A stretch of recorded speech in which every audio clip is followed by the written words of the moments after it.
Greetings. Boom, eardrums blown. Hello, everyone. White Wolf, welcome. Etchibat, welcome. Why is there a little... Oh, I see. It's current hype train conductor. I was like, why is there a little choo-choo train beside your name? That's awesome. And it's Drift.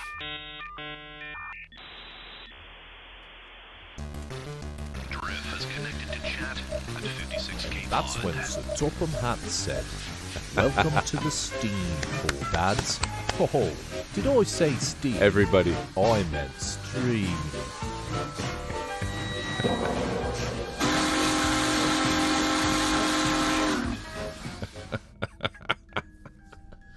I love it. You guys need to coordinate amongst yourselves, I'm afraid, for that. Okay, hang on. Because we have a new one. Hang on.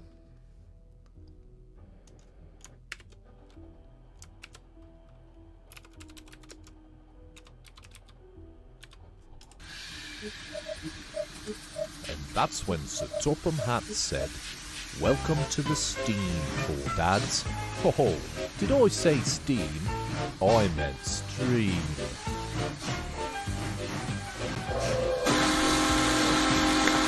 Shrimp on the Barbie. TJ, the man from down under, has an Jesus. chat. I'm crying. My eyes are all sweaty. Too funny.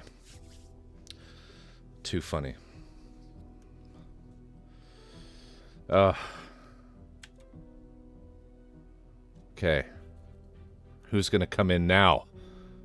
Will it be a Dreamcatcher? Will it be Tear? And that's when Sir Topham Hatt said, "Welcome to the Steam Pool, Dads." Oh, did I say Steam? I meant stream.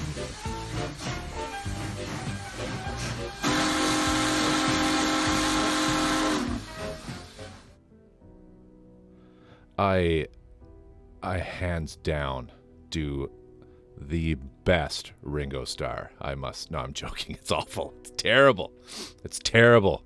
All right, so extra points for dads if you can name the engine used in that clip.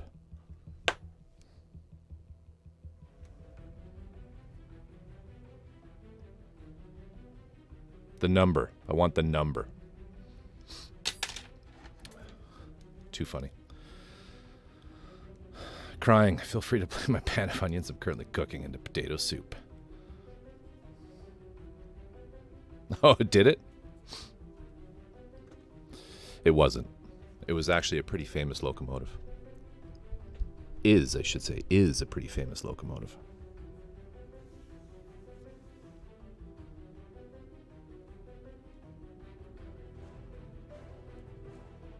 I mean, I would imagine... Yeah!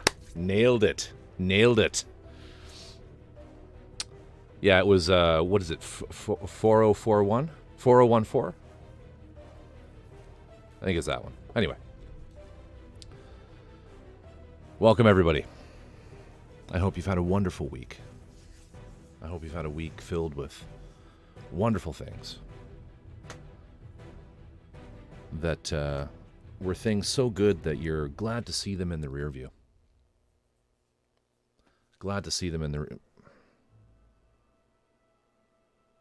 Restrain yourself, Etchibat. The song also reminds me of "Don't Hug Me, I'm Scared." Which song is that? That's the Thomas the Tank Engine song. Is that the one you mean?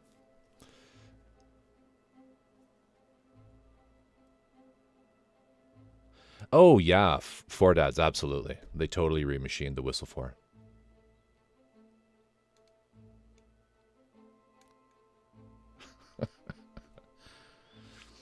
TJ, how are you tonight? Welcome.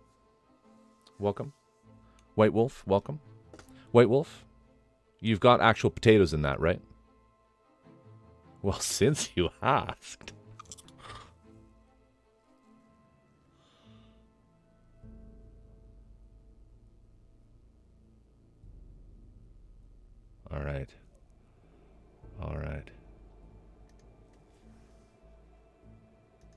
Tonight, I'll be eating a pork. Let's put this into Chrome.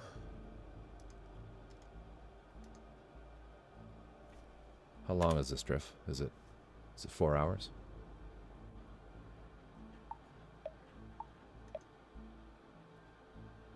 Okay. This is stream safe?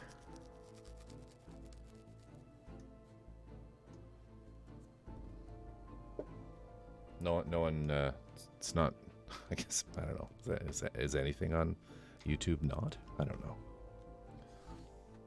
All right. It's movie time, everybody. Care of Drift. I don't know what we're getting into here. I don't know what we're getting into. 3 pounds. Okay. I was concerned that you were only putting potatoes in it. Sorry, tomatoes in it. No. Carrots? Shit, onions. Oh, it's going to be a long night. It's going to be a long night, folks. Yeah, I can feel it. All right, Drift. Let me just turn some stuff off here.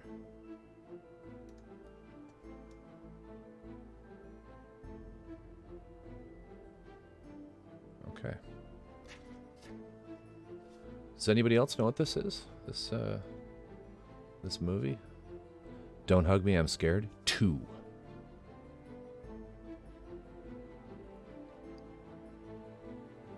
And Drift never got to call it movie time again. Hey, I very early in our relationship with yourself and Echibat made her sit through a claymation of Satan talking to children, and it cackled gleefully here in beautiful British Columbia, Victoria, provincial capital. I don't know why I said all that. While her chat shut down, she stared mesmerized at the train wreck that was happening live on her channel. It was fantastic. It was a glorious moment. Personally, it was one of my might have been something that I added to my bucket list after it happened and then crossed it off rewardingly. So maybe this is you returning the favor? We're gonna find out. All right, I'll turn this off. I just wanted to load it into Chrome, which isn't my default browser, but I've got all the Origin uBlock and Privacy Badger on it, so we don't get ads. All right, here we go. Let me just pause this. Pause.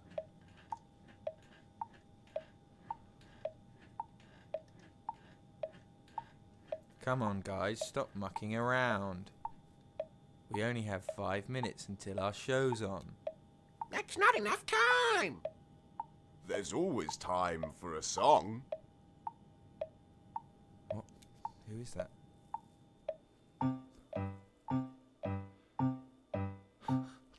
Time is a tool you can put on the wall or wear it on your wrist. The past is far behind us. The future doesn't exist. Oh, what's the time? It's 9:15. Time to have a bath. What do you mean? We're already clean. Scrub, scrub, scrub till the water's brown. Time is a ruler to measure the day. It doesn't go backwards, only one way. Watch it go round like a merry-go-round. Going so fast like a merry-go-round. Let's go on a journey through all time, a time that's changing all the time. It's time to go to time. But we don't really want to. We're going to miss our show. Don't be stupid, friends. Come on, it's time to go. Time was old, like a Victorian time. With cobbles and plague and speaking in rhyme. With cobbles and chimneys, a simpler time. This tree that is old has circles inside. A tree that is older has shriveled and died. The apple that's fresh is ripe to the core. And I'm not over time, and I'm not anymore.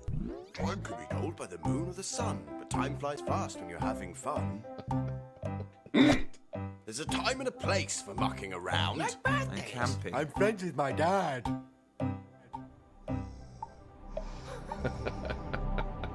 And then what happened after the olden days?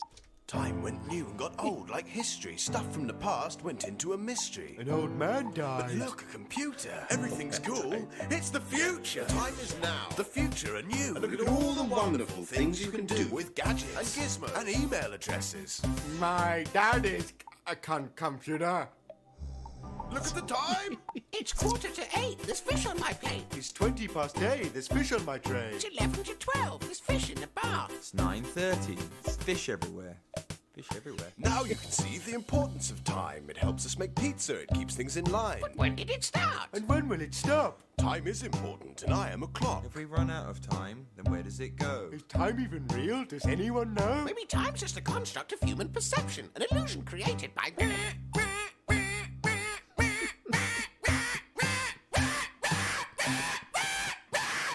Sunrise, sunset, night and day. The changing seasons, the smell of hay. Look at your hair grow, isn't it strange? How time makes your appearance change.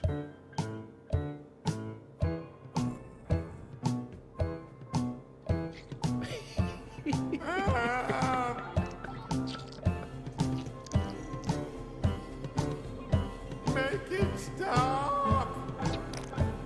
It's out of my hands, I'm only a clock. Don't worry, I'm sure you'll be fine. But eventually everyone runs out of time.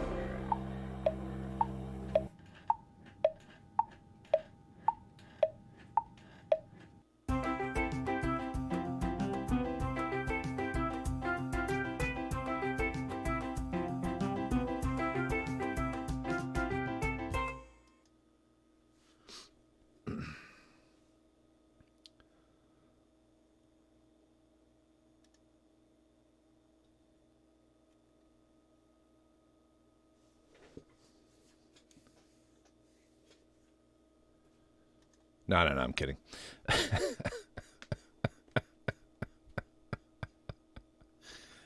Greatest Chan. Welcome. White Wolf, what on earth? Wow. You know, here's the thing, Drift, and everybody else. It's not wrong. It's not wrong. Time is a construct that's just in your mind. There are 5 more. Well, let's maybe save them for some other time. Ooh. Yes. Welcome, everybody. I've done welcomes already. I was watching the viewers thing. Because I don't turn that off. It doesn't bother me. Seeing that number bounce around, and it was intriguing. It went from like 5 to 8 to 12 to I think 6 or 8 again, and now it's back at 12. So I'm not sure what was going on there. Pretty funny. Anyway, Greatest Chan, welcome. White Wolf was like frying onions. Turned back to see that, and like, wait, what did I press a button or... Oh no, he's still in the corner. Too good. Well, anyway, I hope everybody has had a fantastic week. I know I have, but it's over, so that's great. Yeah, tonight we're going to be continuing on doing the weathering on the Schnabelgun, the Schnab. Yeah, and I've made some progress. I did some work off stream. I think I actually did a bunch of stuff on my All Work and No Play a few days ago. I can't remember. But yeah, happy weekend. And hey, for all the Canadians around here, which I think might just be one, happy long weekend, White Wolf. Happy long weekend. Well, at least it is for us here in BC. I think it's one of the federal ones. I don't know. But yeah, this is kind of our quote unquote May long weekend, May 2-4 weekend. Yep. And I think you guys down in the States, so I don't know if all of you are in the States, but I know some of you are. You have next weekend, right? That's Memorial Day, is it? We don't do Memorial Day up here. We do Remembrance Day in November. But yeah, which coincides with Armistice Day. In most of the rest of the Commonwealth, for some reason with us, it's Remembrance Day. Although, no, it's Remembrance Day in Australia too, isn't it? I think you guys call it Remembrance Day as well. But anyway, coincides with the finality of the First World War. But anyway, Queen's birthday next month. Yeah, we don't do that one. We don't do that one. We have more or less completely, yeah, Anzac Day. So do you guys, maybe I'm thinking of New Zealand. Did New Zealand call it Remembrance Day? Oh, you also have Anzac Day. So you do Remembrance Day as well as Anzac Day. That's what it is.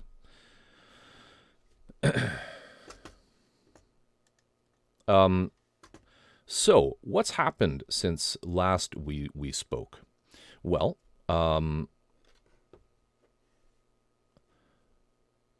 this is the, I thought that said Corona. Corona is a member of them. Nope, that's Corvus. This is sort of the reference piece that I did after our first stream on weathering, that just in case nobody's seen this, April 25th. Okay, no, but yeah, okay, so you do November, you do the November 11th holiday. I just wasn't sure. So this is kind of the base. I wanted to do a base piece up completely.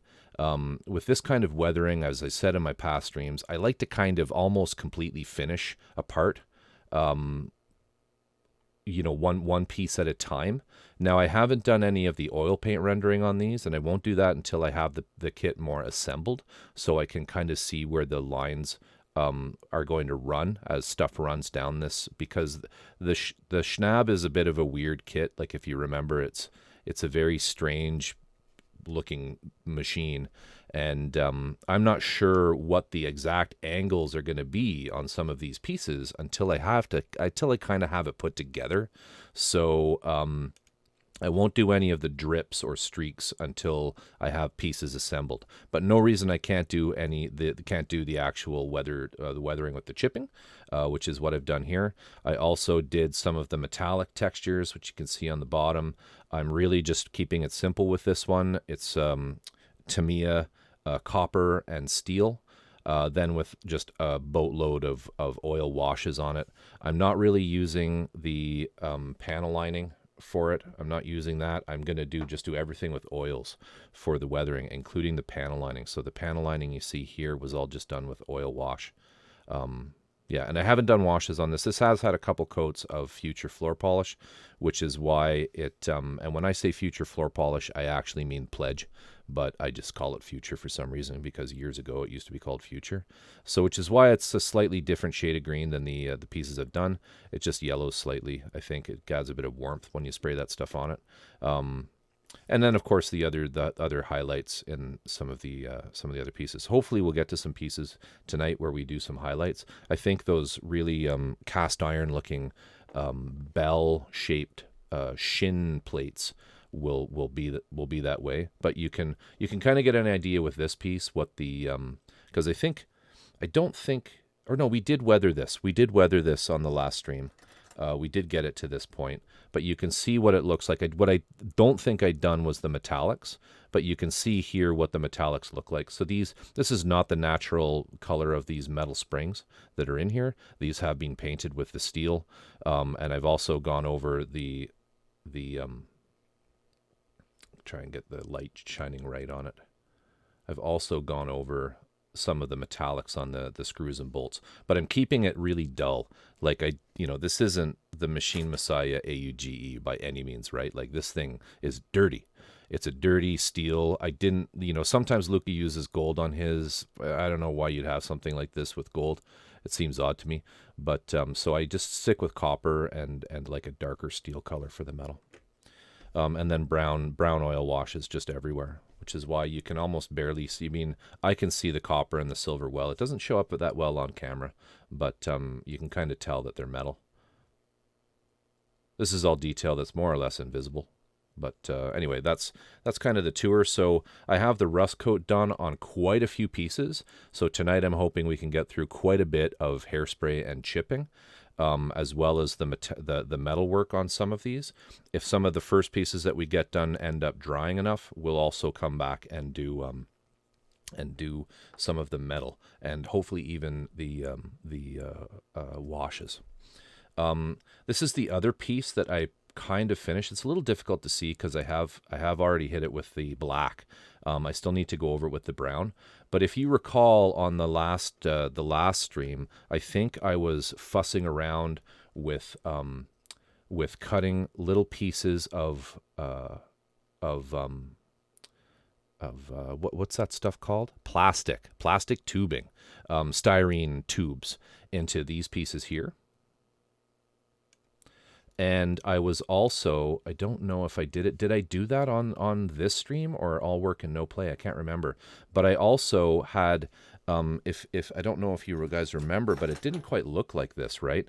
Like these pieces, this cowling that the spring went into sort of ended about here. And I cut a piece of styrene tubing to put over that to create a bigger cap. And then I used that magical, wonderful stuff called Epoxy Sculpt to sort of smooth those out into these slightly longer cowlings that completely covered up the ends of the springs. And that happened on this backside here, as well as this one and these front ones. And it did come out quite nice. I'm happy with it. There's a little bit of I missed a little tiny bit there, but I'm not worried. I can't even see it. It's not on camera. I should have put a little bit there, but I'm just going to leave it because honestly, you won't see it when it's done. But yeah, they did come out nice. I'm happy with them. So this will be done in the green armor chip and chipped armor. And then each of these as well, these rings will also be done in the green. And then I'll paint the springs in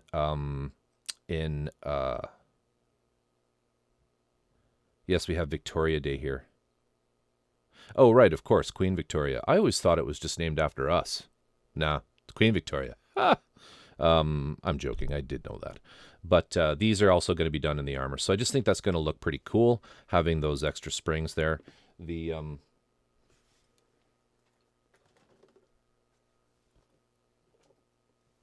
just a little reminder as to what this looks like. Back in 10, yes, we have Victoria Day here. I was peeling potatoes. So many potatoes.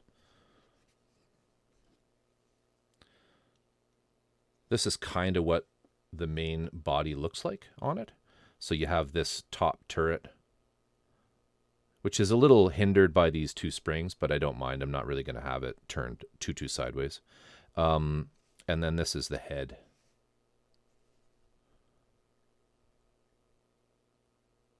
And then there's this great big sort of thing on the back with more springs and stuff. But we have more or less, I haven't done sort of from this up. I haven't primed or cleaned even any of that. But I do have more or less everything from the waist down pretty much primed. This hasn't got the brown, but everything else does. So that's where things are at with that. What else? What else? Oh, there's one other thing I wanted to do. Just while people are here, and that is this.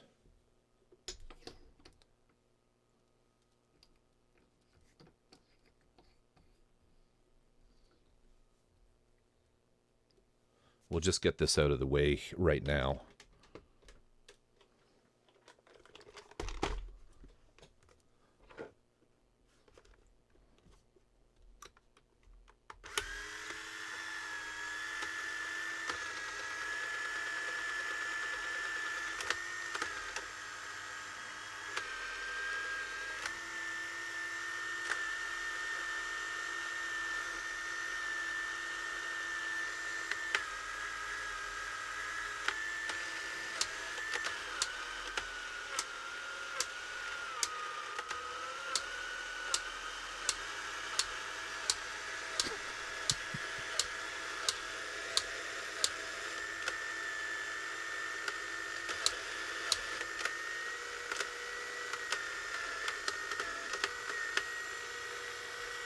No cheating, no cheating. Oh, wrong way, wrong way. Okay, there we go.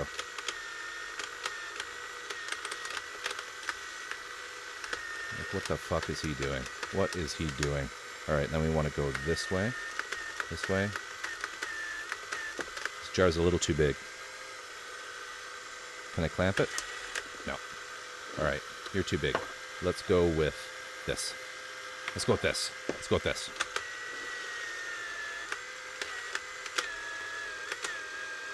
It's been years. It's been years. Oh, I can't go that far. Can't go that far. Gotta do this way. Like that. All right, sorry, cheating. Clampy. All right. There we go. Oh, my battery. Okay, we're just going to mix this paint.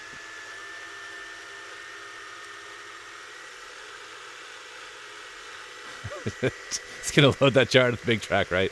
No, I don't have enough D cells for the big track. But we're just going to mix our paint. And it's mixed. Ta-da!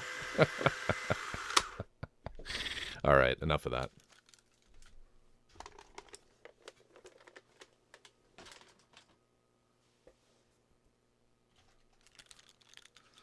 Too funny. All right, sorry everybody. People are like, what the fuck is going on? That was just an extension of a conversation that we were having earlier today on Discord, where we were finding old things that we had in our closets, and one of them for me was a Big Track, which was an old crazy toy from like 1979, which was like a here.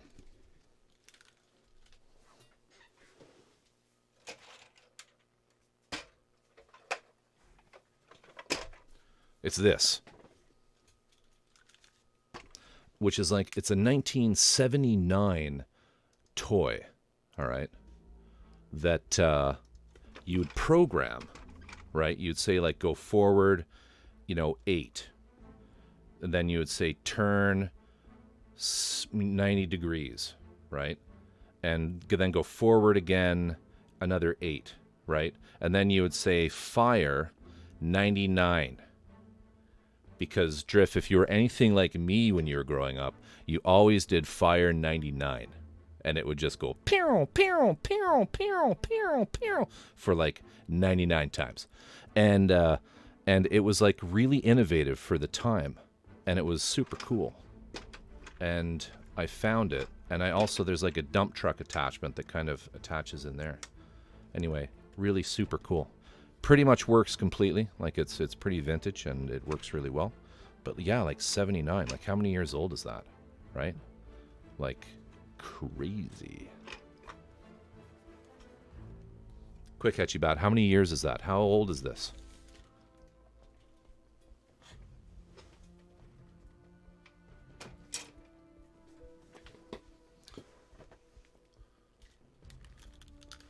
Anyway, the joke was that, I said, hey, this is what I found, guys. And 41, shit, I don't know. I think Jort Life got it. And welcome, by the way. Welcome to the stream. And, you've had no, I'm making potato soup. But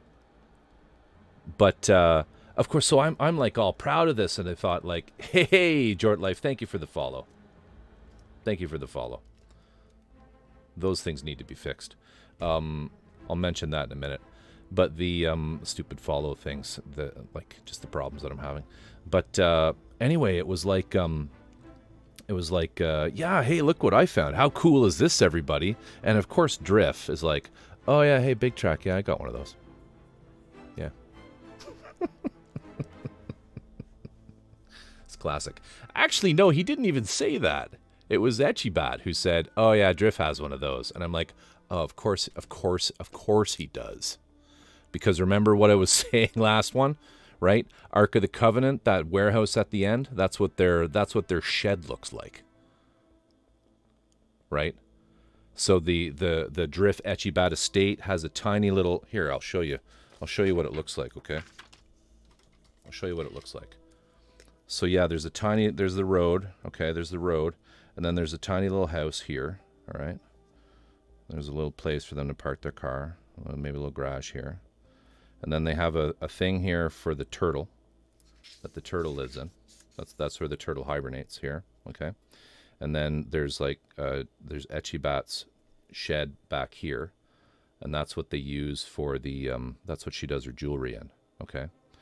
And then back here is where they keep the model facility, where all of the models, this is mostly just shelving, units, and I'm assuming there's some kind of robotic system that packs them, and so drift comes in here. There's a long walkway over what I assume is some kind of pit that just drops down here to the abyss, and there's like a command system here that they stand at, and they can just summon these kits and toys that they have, and these robots go and get them and bring them here. There's probably like a monorail system that lets them go around it, and in the corner there's likely a golden submarine that eventually people will get tickets for when the apocalypse does indeed come. And if we have a golden ticket to the golden submarine, then we'll be able to go and restart civilization with them. So anyway, that's that out of the way.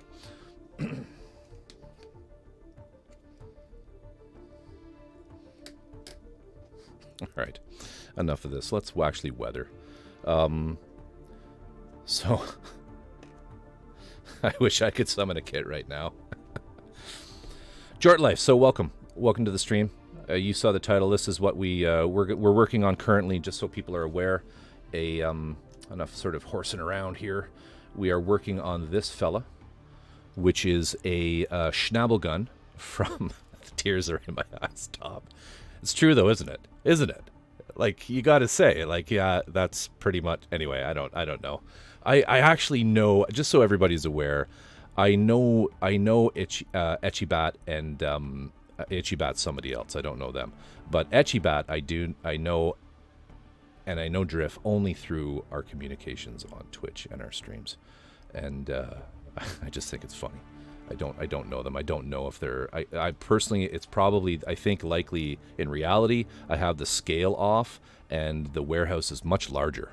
But this is what we're working on. It is the Schnabelgun, which is a full resin kit from Kallamity.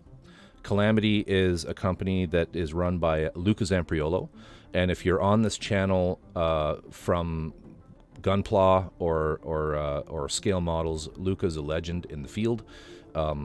He does a ton of stuff with both Gundam IP as well as five-star stories. If you go to YouTube and check out his channel, then you will find information about these sorts of things. But this is a full resin kit. It's 1/144 scale. And we're going to paint it in a similar fashion to what you see on screen.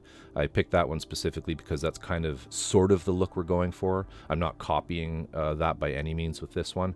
The techniques we're going to be using tonight are basically just pure hairspray chipping, which is what was used to achieve this effect here. All right, with the little rust chips, where you basically paint a base layer, which is your rust, and then you go over that with a coat or two of hairspray, and then you go over the hairspray with your paint, and then you use water and a paintbrush to chip away. So without wasting any more of your time with shenanigans, let's get on with doing some stuff. So the only thing I need is a little clip. And you watch, that'll be the death of me, because I cleaned a little bit. I cleaned up a little bit. There's one.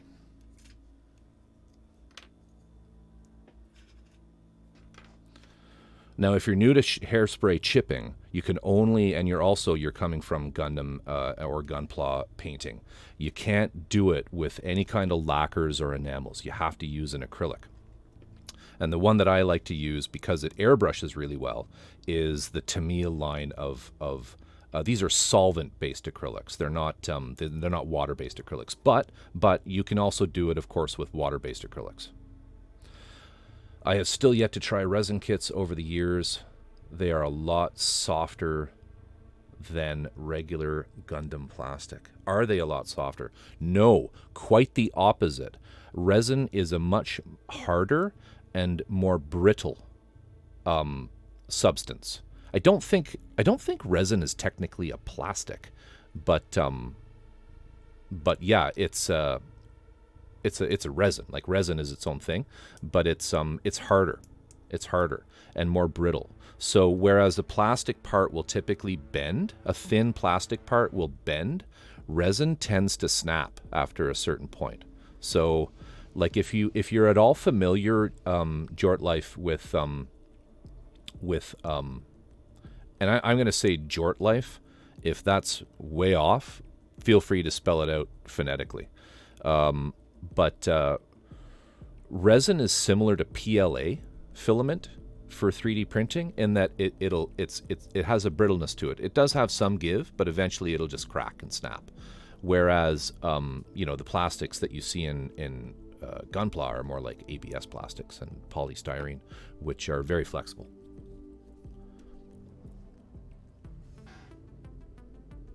But I mean, I would encourage anyone to try resin. Now, what I will say, if you're dealing with Gundam, jorts. It's like, nope, that's it. Jorts. All right, jorts, like jean shorts. Okay, jorts life. So is that your thing, jean shorts?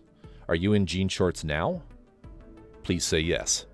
So if you're coming from Gundam and Gunpla content, what I will say is yes. What I will say is that you might be here, like White Wolf, I think maybe found my channel for is what was I going to say? Resin conversion kits. Now, resin conversion kits are a little bit of a red herring, let's say, because resin conversion kits are a lot, in my opinion, they're harder to do. The complex and big ones, they're harder to do than just a straight up resin build like this, where all the parts are resin. Okay, so do keep that in mind. It's yeah, they're great and knucking futs at the same time. Yes. So just keep that in mind. Like if you're thinking of, if you have the ability to get just a full resin kit and kind of go through the motions of the sanding and the prep and everything that you need for a full resin, you'll be just that much less frustrated when you actually try to deal with the tiny finicky parts of a conversion. Okay. Anyway, let me just turn some stuff on here.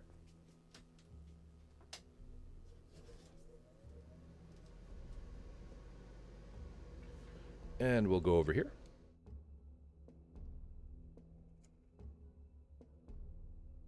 All right. Sorry if that was loud. Okay, so I'm going to do 2 coats of the hairspray.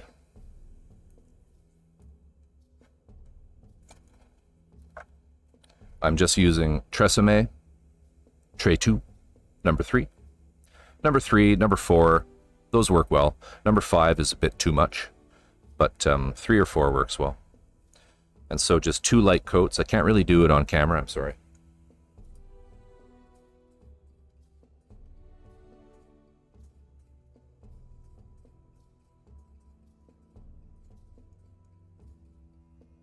So it'll look a bit like that.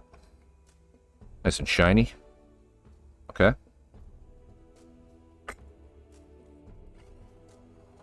I'm going to dry it with the hairdryer. No need to wait. Get one of these. Put it at your airbrush station.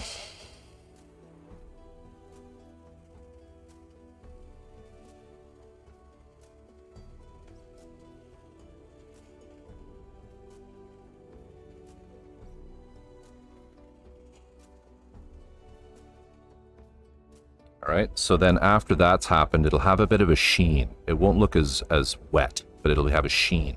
That's normal. And so we'll do one more.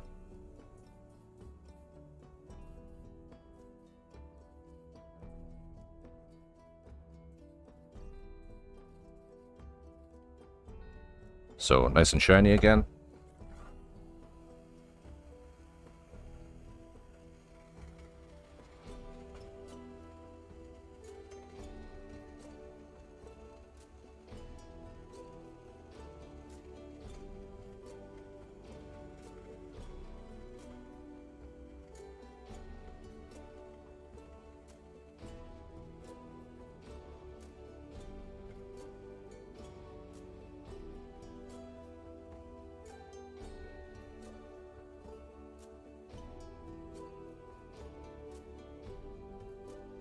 All right.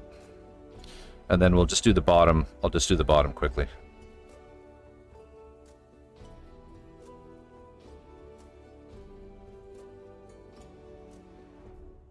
Okay.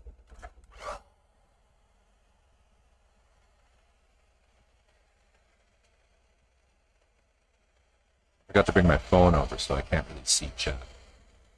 I think this is now, though, it looks like this might be a potato soup screen.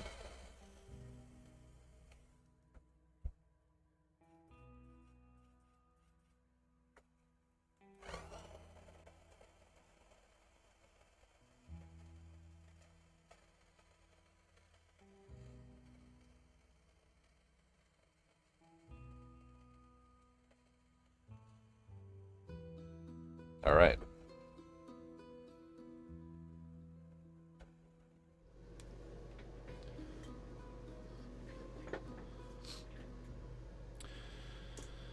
Okay, having to smell something like that for 8 hours, not be able to eat it. Torture. Make grabby hands. Ooh la la. Don't make me post pics of the previous batches. Discord. I've off and on done Gunpla since the 90s.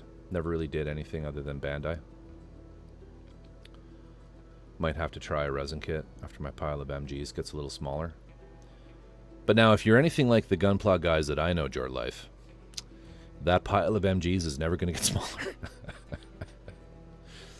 For every one that you do, you buy 3. It's all right.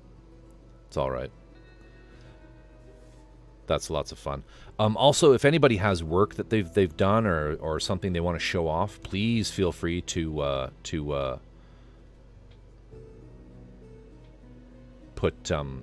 throw links in chat. Is what I was trying to say. As long as they're nothing lewd, nothing too lewd, please. Look, everyone, hide your manga. Dreamcatcher Sky just entered Corvus's chat. Welcome to the stream, Dreamcatcher Senpai. Dreamcatcher, how are you? Welcome. Happy Friday. Good to see you. Evil Fox was evil. Mwahaha. I only have like 4 MG kits left in my backlog. As he suspiciously eyes his the UPS tracking on the other 6 he has coming in. Teddy's Eater, welcome. Welcome to the stream. Thank you for the follow. Much appreciated. Teddy's Eater. I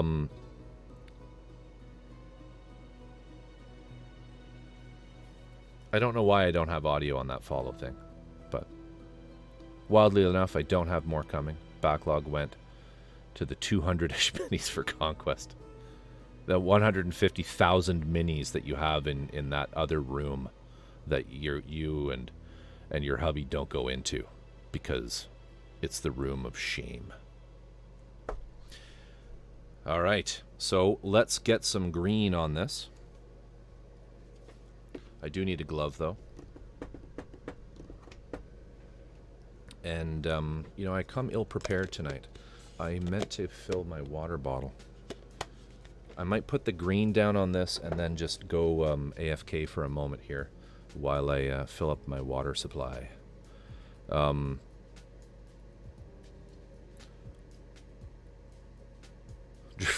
don't have any. I don't have any water. But funny you should mention that, Dreamcatcher. What if you took blue tack and stuck your minis all over the wall? Because there was a famous Canadian poet who lived here in Victoria. I can't remember her name because she wasn't really my thing. But she had a car that was absolutely covered in doll parts. The whole car was covered in doll parts. Let me see if I can find a photo of it.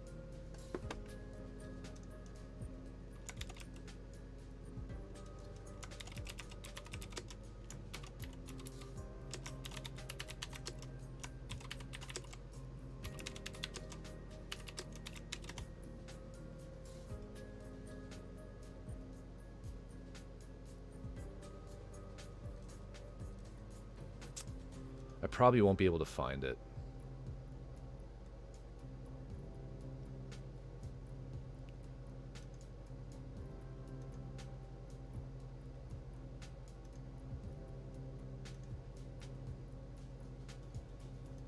I'll text him. I'll text the poet because we all know, Canadians all know each other.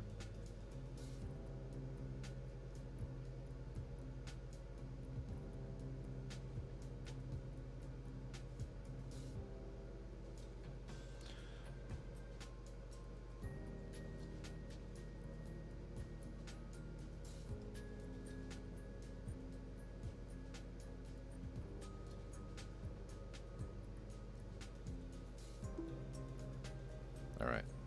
We'll just wait for that. We'll just wait for them to get back to me. The from our gun rallies. All right, so let me do the green. Let me do the green here. Too much goofing around. Keep me on track, everybody. So we're gonna use this one. It's called Cock Pea Green. I'm not sure where Tamiya was going with that, but yeah. Cruising down Santa Monica Boulevard with the top down, Tear 23 has just joined chat. Tear 23. The only one of us that's not a dum-dum has entered chat. And by that I all mean we have crazy addictions to plastic. Everybody except Tear. At least I don't think Tear does. Tear, welcome. How are you?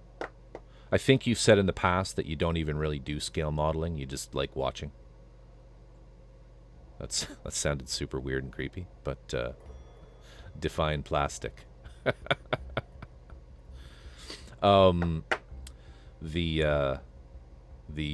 Hey Jack, how you doing? Welcome and good morning. Tear, you, I believe, are also a resident of British Columbia. Answer me this. What was the name of the poet who lived in Victoria, who had the car that was covered in doll heads and doll arms and doll parts? Do you recall their name? I don't know if you're a Victorian localite or if you're from the mainland, but I know that she lived in Victoria because when I first came here in 2003, that car was parked around here where I live. Anyway, think about that. And if you remember the name, see if you can search for a picture of the car and post it in chat because it was insane.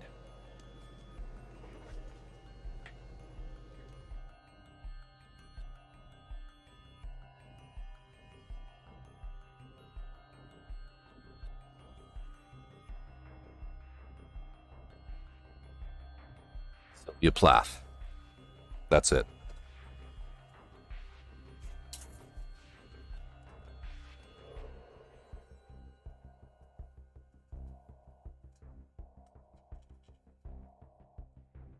These White Wolf? They're those really big Monster energy drinks, but these aluminum caps make perfect paint mixing things, right? Like they're perfect. And I mean, they're cheap. So, well, they're free if you buy the drinks. I guess they're not cheap because the drinks are expensive, but whatever. All right. So we're not going to go with that at all. We're going to go with this. We're going to stick with the X20A acrylic thinner from Tamiya.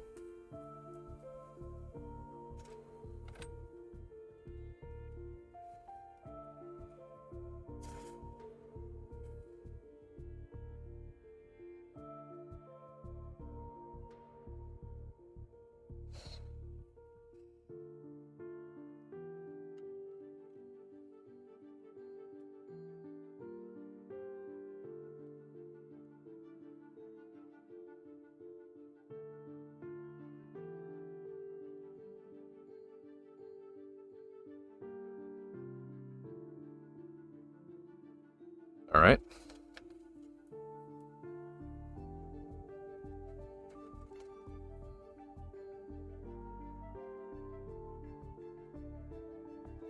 So I'm just doing a 1-to-1 mix. 1 milliliter of the X20A thinner, 1 milliliter of paint. Always put the thinner in the airbrush first.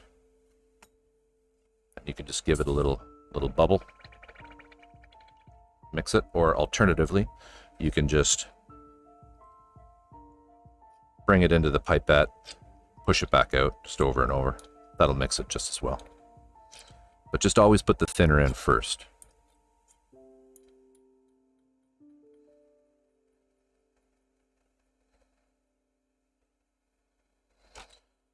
All right.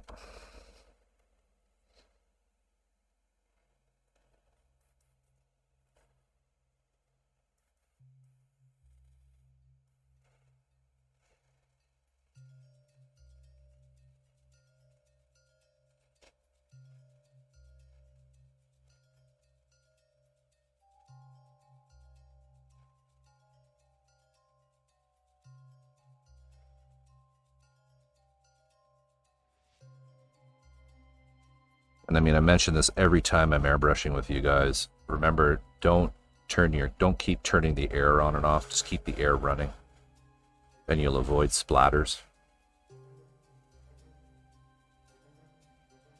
So you can see me working the paint. You can see me working the needle in and out, but I'm not letting go of the trigger to stop the air, and you'll avoid any splatters.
With this kind of weathered kit too, you don't really need to be super thorough about covering every single inch of surface with a perfect coat of paint.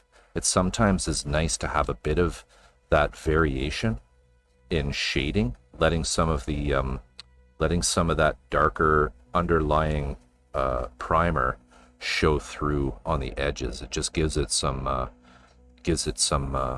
nice kind of contrast here and there.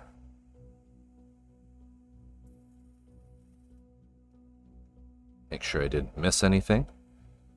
And that's good. We'll let that dry.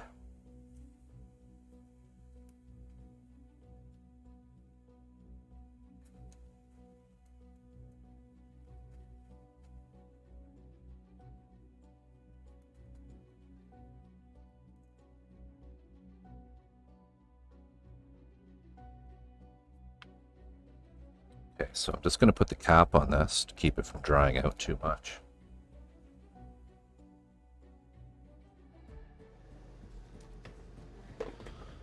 All right, so we'll let that dry a bit.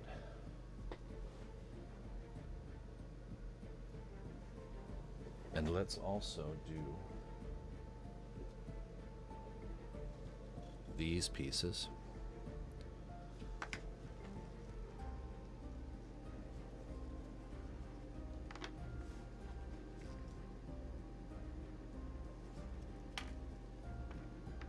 Let me just catch up on... Actually, let me just hit these with the hairspray. Where'd I put it? There it is. While I'm sitting here.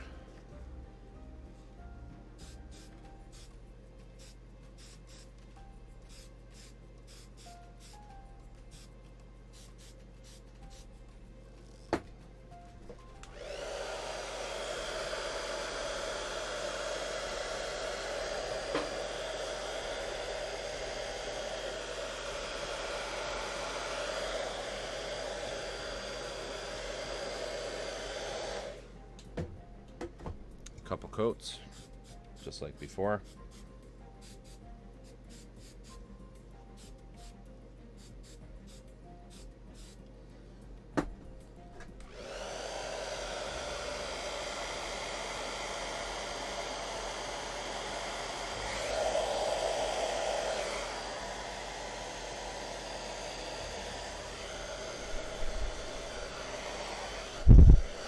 Sorry about that.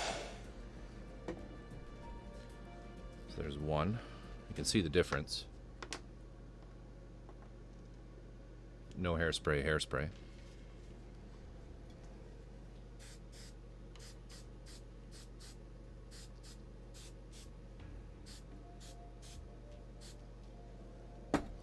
try not to hit you with the hairdryer again.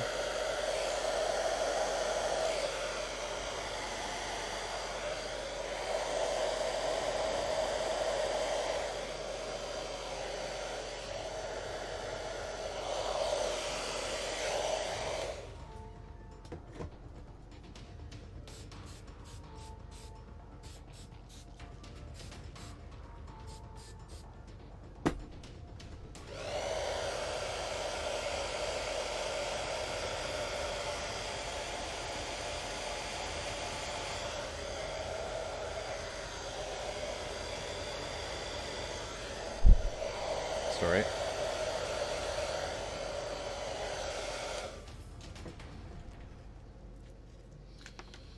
All right.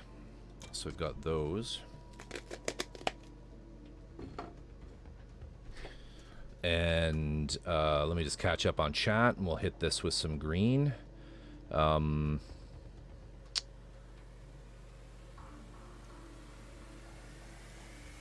First, let me just look this up.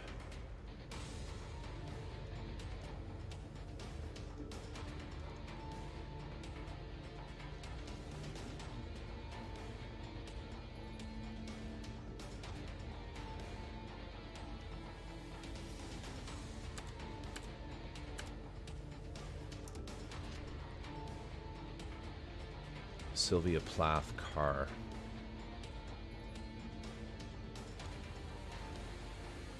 I'm not seeing anything. That's too bad. There must be a picture of that thing out there somewhere. Anyway, I'll try to find it for the next one. I know someone who might have a picture of it. Metal bottle caster paint. Yeah, as I mentioned, I just used those. I remember seeing a car covered in dildos, which brings me to my next factoid. My favorite band is Lordi. It sells a Lord dildo. Oh God, here we go. We're going down there again. Back to the pansexual dragon dildos, available on Etsy. I just found that today. Not as expensive as Red Bull. The dildo? I don't know. Happy Friday, everybody. Long weekend in the Great White North. Yes, it is. We were just talking about that tear before you arrived. My client is active tonight, so I'll be dropping in and out of chat periodically. No worries, Dreamcatcher. You do what you got to do. Yes, we are currently working on the Schnabelgun, and I totally forgot about my project command. So yeah, if you guys want details on that, there you go. Where to get it, where to buy it. Luca's website, just so you know, Luca's website, the Kallamity.com website, is really shitty, and it's his like security certificate's out of date, so you will get a warning when you go to the website, like through a Google or like Chrome or a Firefox warning, probably definitely a Safari warning. Don't worry about it, just go in anyway, because you don't do any actual purchasing through his website. If you decide to buy something of his, you have to email him directly, and he'll just make you PayPal him the money. So don't worry about any warnings you get. One more workday, then 2 days off. Nice, Tear. That's awesome. Waking up early, going downstairs fast, to watch Gundam stuff. Like it's 10 a.m. Like I'm 10 a.m. Like I'm 10 again. Awesome.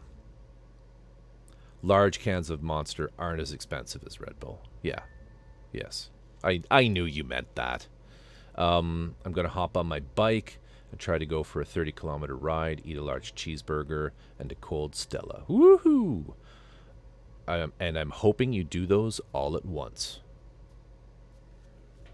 All right, let's paint these quick.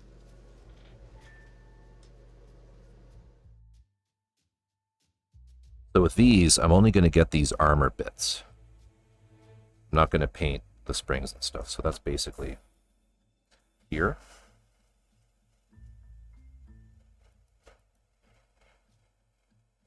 And don't worry about overspray. If you're doing this technique, all right, don't worry about any overspray. Don't mask. You don't need to mask.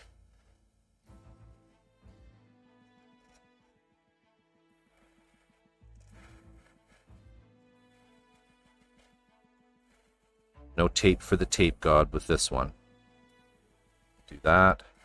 That. Let's do this. This.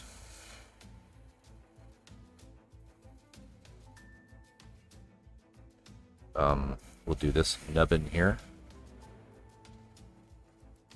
This.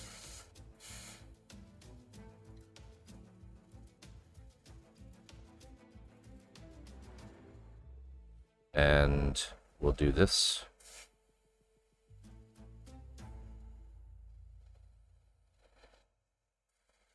This.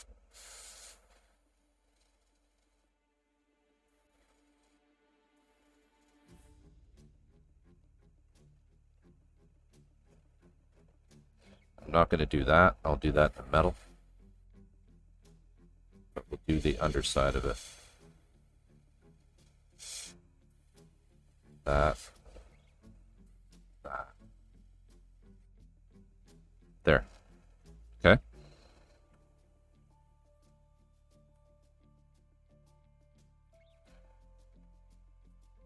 Then rinse and repeat.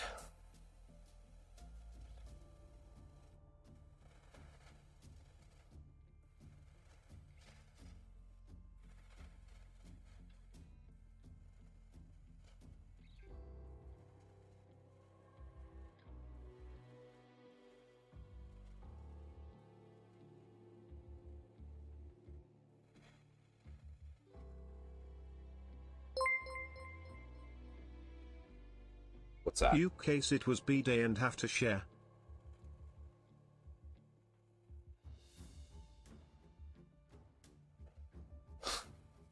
I missed that.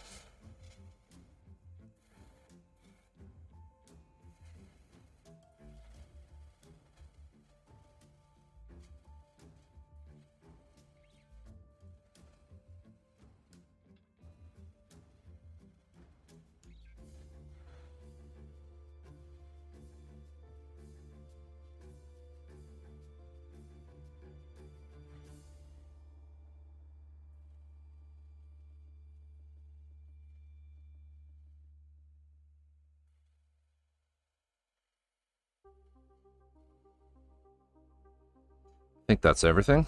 Oh, no, up there. There. That looks good.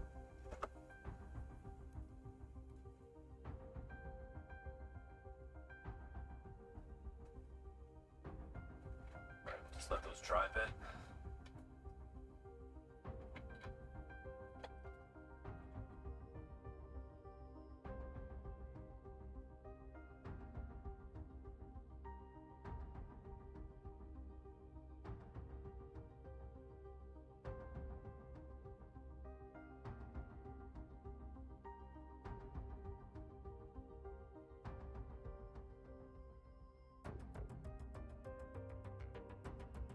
Jack,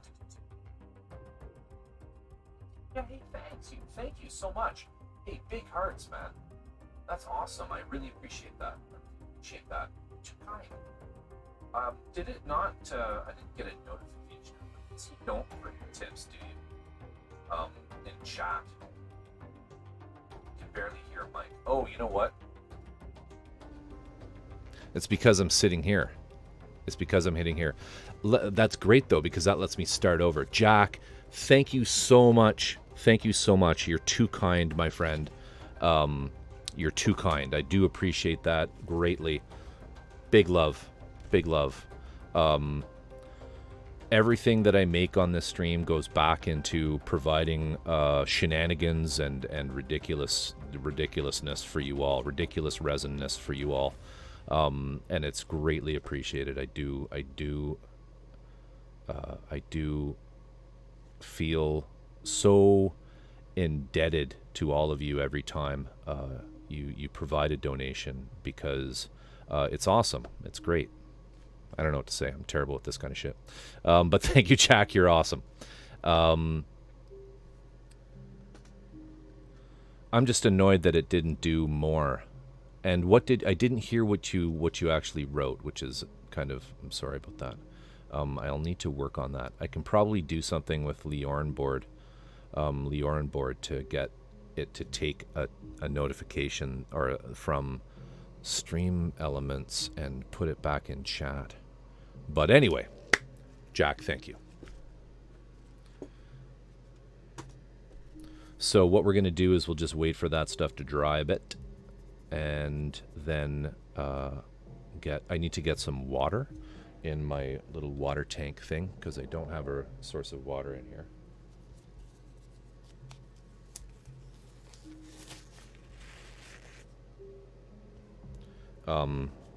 Hopefully no questions with what I've done to date. This is a learning stream. At least I like to think it is. You're learning either how to do things well or how to do things incorrectly. I can make no warranties or representations on the quality of my work. But yeah, if you do ever have any questions, please ask. There are some very talented people in this channel that apart from me, I mean, that can usually answer things if I can't. Where the heck is my water bottle? There it is. All right, folks, I will be back in like a few moments. So just bear with me. I'm just going to go and fill one of those hockey water bottle things. And I know nothing. Nada. Don't ask Terry anything. Ask if you have questions about shoes. That's the one. Ask her.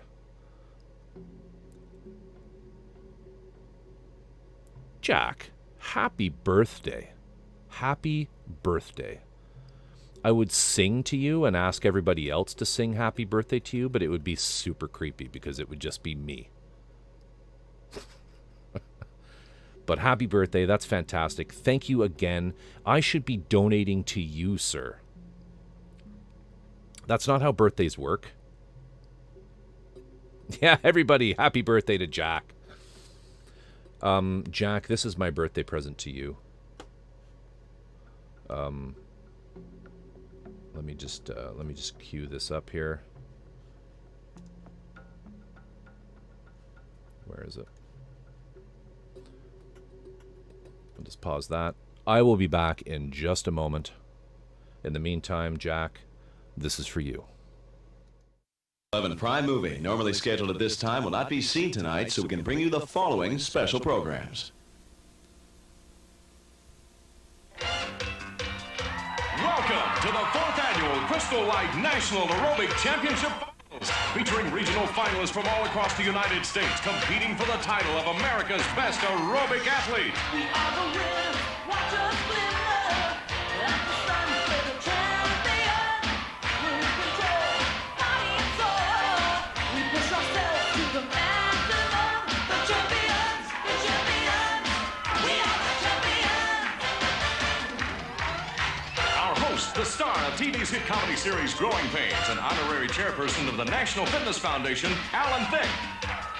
With two-time Olympic medalist and international sportscaster Dwight Stones. Fitness expert and star of TV's workout show, It Figures, Charlene Prickett. Plus an exciting presentation by national aerobic champions from around the world.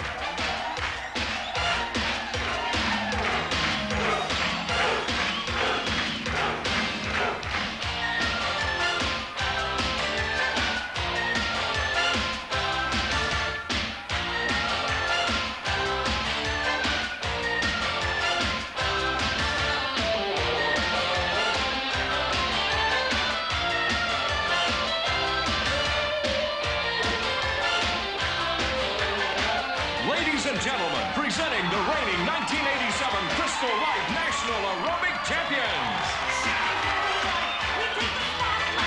We are the ones, we're the champions.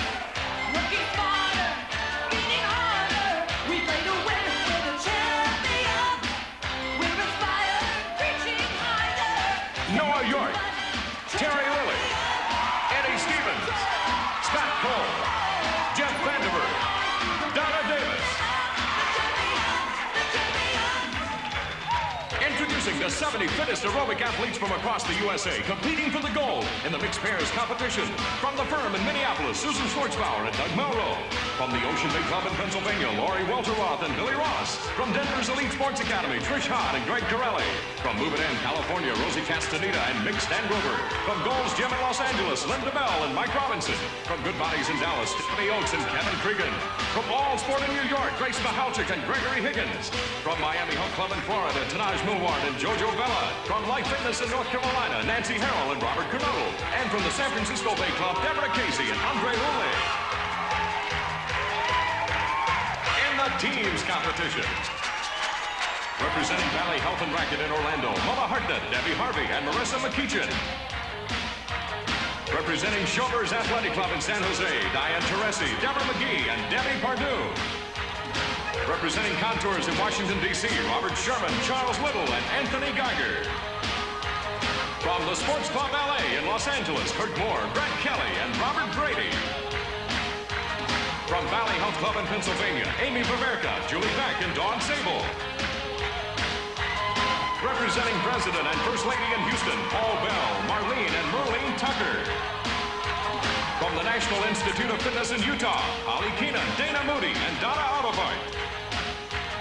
Representing the firm in Minneapolis, Susan Schwartzbauer, Doug Melrow, and Kathy Hamersky. From the Ocean Bay Athletic Club in Williamsport, Pennsylvania, Billy Ross, Lori Welteroth, and Annie Meskey. And from Body Rock in Houston, Texas, Fred Bartels, Ada Hicks, and Roseanne Meyer. And in the individual competition, in the women's division. From the Spa Fitness Center in West Virginia, Dawn Andine.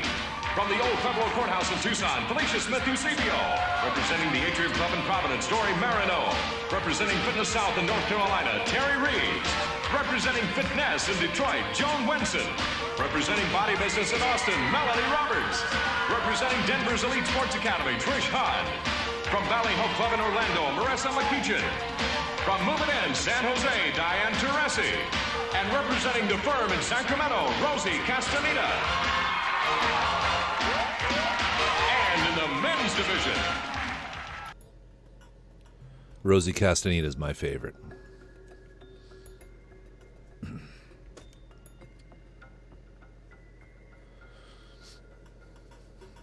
Sorry about that, everybody.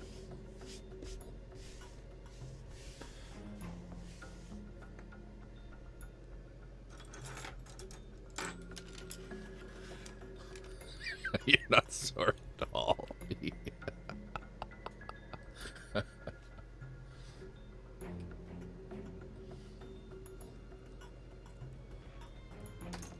I have to read the comments.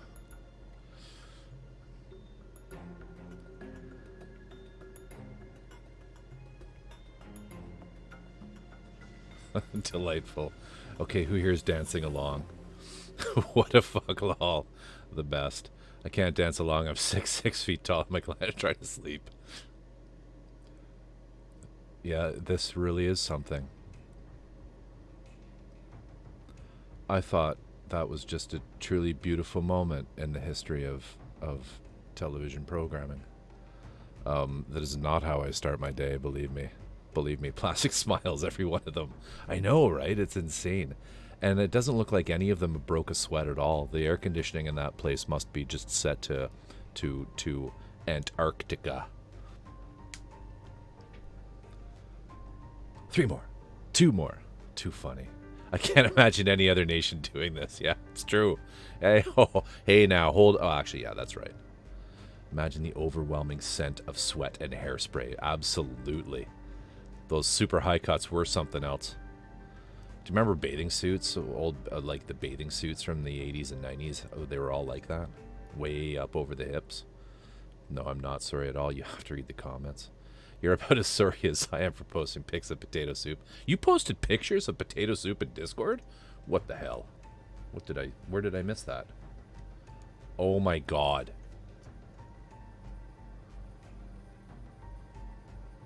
That's awesome. That looks so good.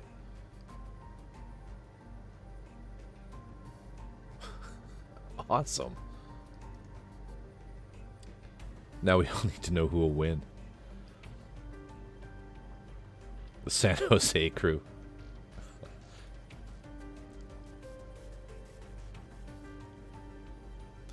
All right. Too funny. Too funny. I was getting a little bored of Prospector Pete and the Hell's Mine ride.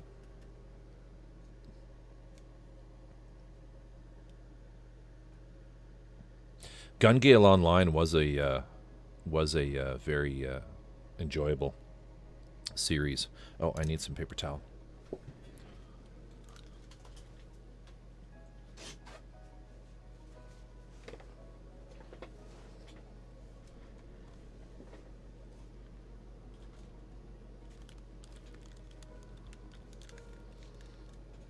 V for Vendetta. One of my favorite Alan Moore graphic novels. I enjoyed From Hell more. From Hell is probably my favorite Alan Moore.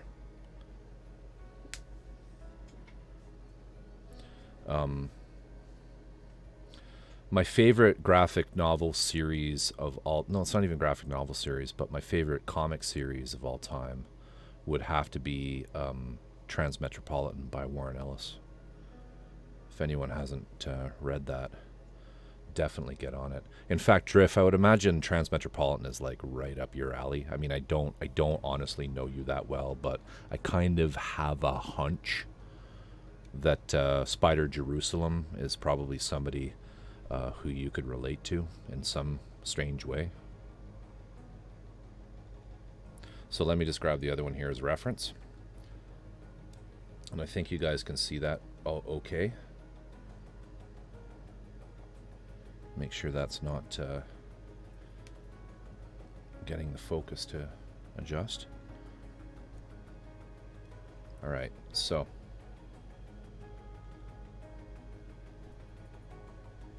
brush, mildly damp.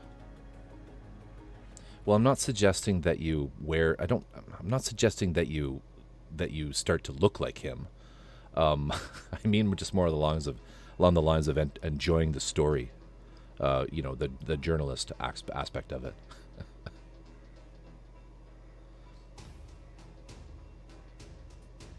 You see that?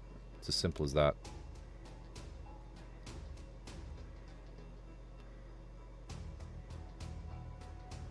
The water activates the paint, which is only kind of bonded to the hairspray, and it lets you very easily just chip it away.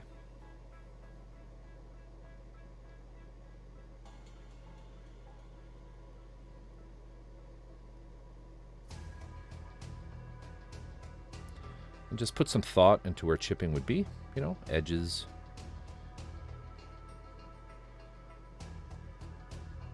Surfaces where water might pool.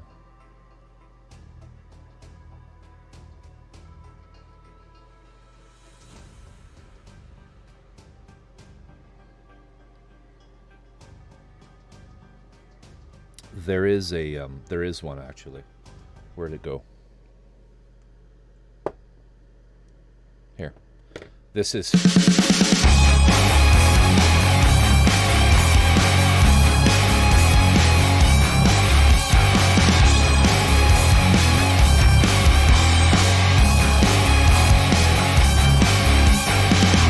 more tape for the tape god. More resin for the resin throne. More sprues for the sprues lord. More paint for the paint king.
Much love for dads. Much love. Gundam Double Zeta tape ball. Oh, the little Schnabelgun tape ball. Oh, he's so cute.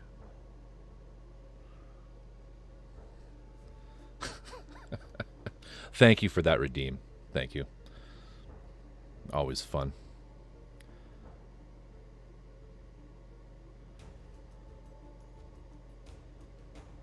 I'll never reveal my secrets. Just know, White Wolf, that I do it for you all.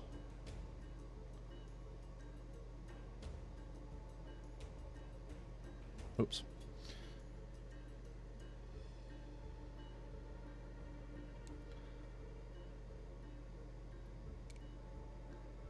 Chibi, welcome. I hope you're doing well. I hope you're doing well today. Baby tape ball. He's a little tiny one. There probably won't be a gargantuan tape ball on this kit, unfortunately, for the tape god. Let us hope we do not anger our benevolent master.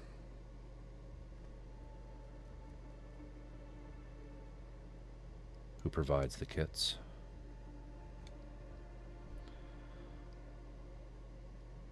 Today he shone his grace down upon the Drift and Echibat household in their acquisition of much goodness, much wow from Volks.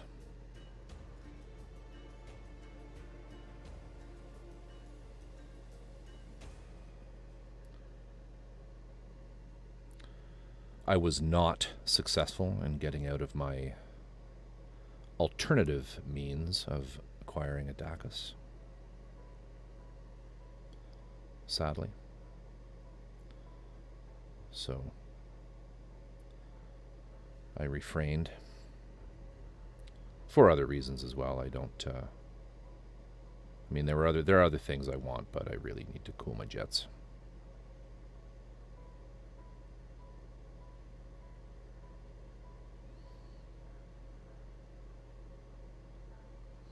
Because I have some pretty big things coming on.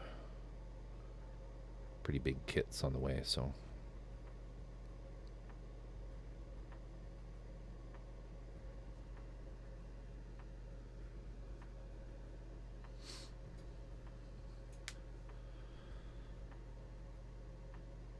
I'm just going to finish a fair bit of this, and then I'll pay attention a little more to chat. So talk amongst yourselves.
And then down here, closer to the ground, we'll weather it quite a bit as we go back around, just because it makes more sense that the paint's chipped away quite a bit at the bottom. I haven't done any of the tips yet. We'll do those after. Do those last.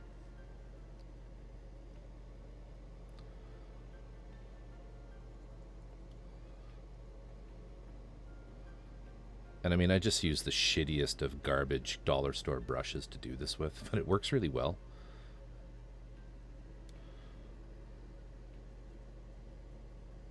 It's funny how that is. Even for dry brushing, people get like, you know, they spend all this money on Citadel paints and Warhammer stuff, and they or just model stuff in general, and then they get the crappiest brush ever to do dry brushing with.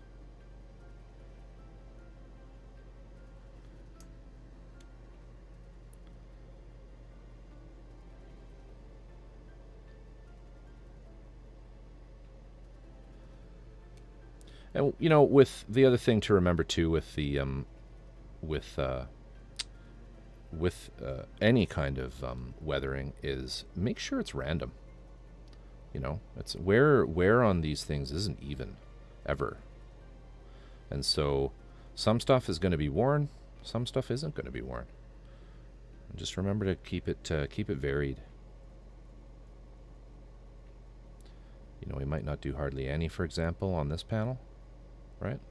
But then a little bit on this one, nothing again on that. This one I didn't do anything on. We'll just do that, for example, right? Maybe a little bit here, right? A little bit on the edge, just like that. And then move on. That's the trick. Like, don't do with weathering, it's easy to overdo it. It's really easy to overdo it, which is kind of what I feel like I did on the Briegel. You know, when I was showing the Briegel off before, and I kind of said, like, you know, people were saying it looks good. I mean, and it does. I mean, I'm not unhappy with how it looks, but I think I maybe went a little too far with the weathering on that one. But, and so just keep that in mind. Like, less is more with this.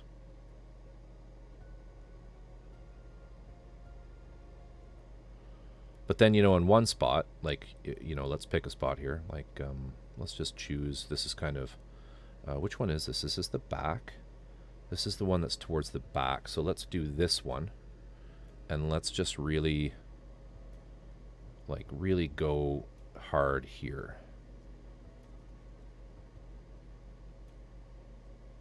Right? Just do one that's really quite weathered. Like that.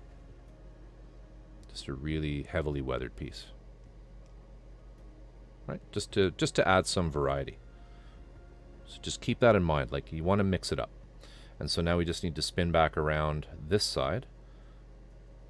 I didn't do this one at all. Oops, a little too much there. But that's okay. Bob Ross moment. Happy little accident. All right. So let's just keep going around the sides this direction. Can you see that? Yeah.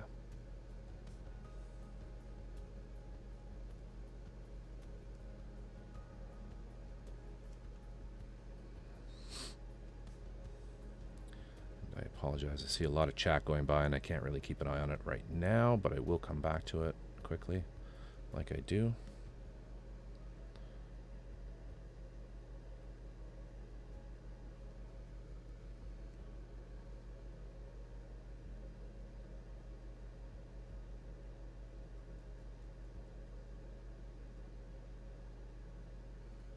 So, did that one, no, that one's shitty. Let's fix that.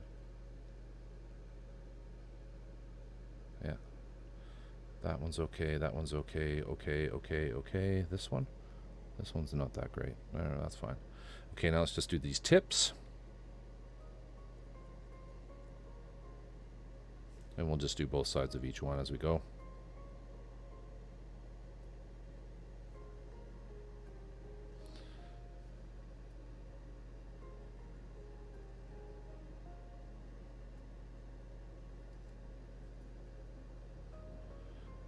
These feet are probably the most complicated part in terms of just the number of different armored bits. The other pieces are more just solid armor plates.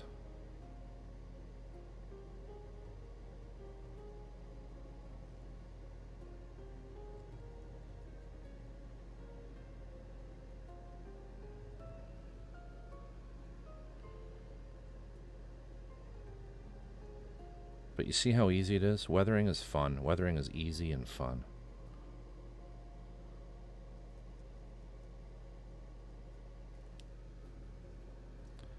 You know, it's easier to do this kind of work on a kit, in my opinion, than a really clean paint. You know, like the Gundam, the Double Zeta that I just did, is in some ways more challenging, because if you make a mistake on this, no biggie. I meant to make that mistake, right?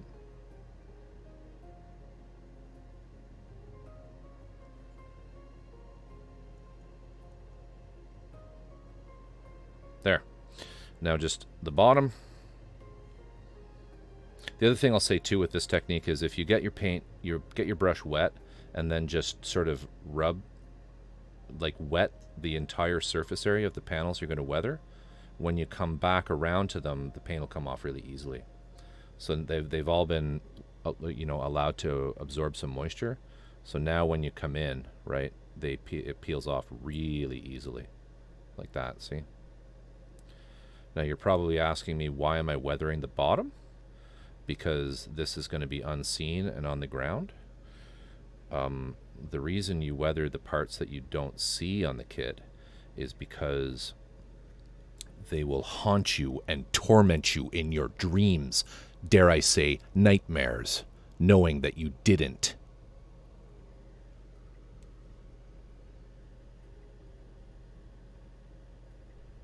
So that's why we just make sure that all the parts that aren't seen get equal treatment.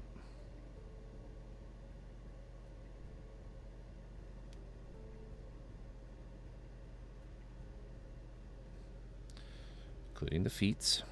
Gotta get the little platypus toes.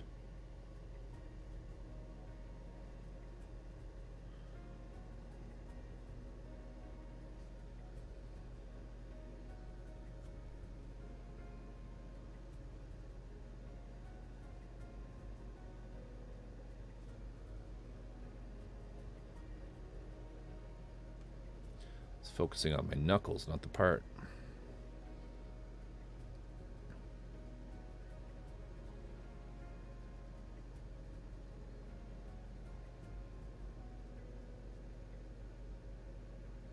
All right, there we go. Done.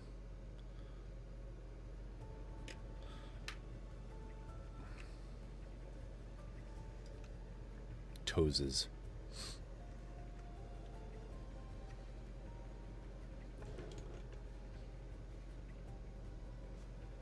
Cool. How many miles of chat have I missed? Oh, good Lord. Baby tape ball. Yeah, it's just a little tiny one.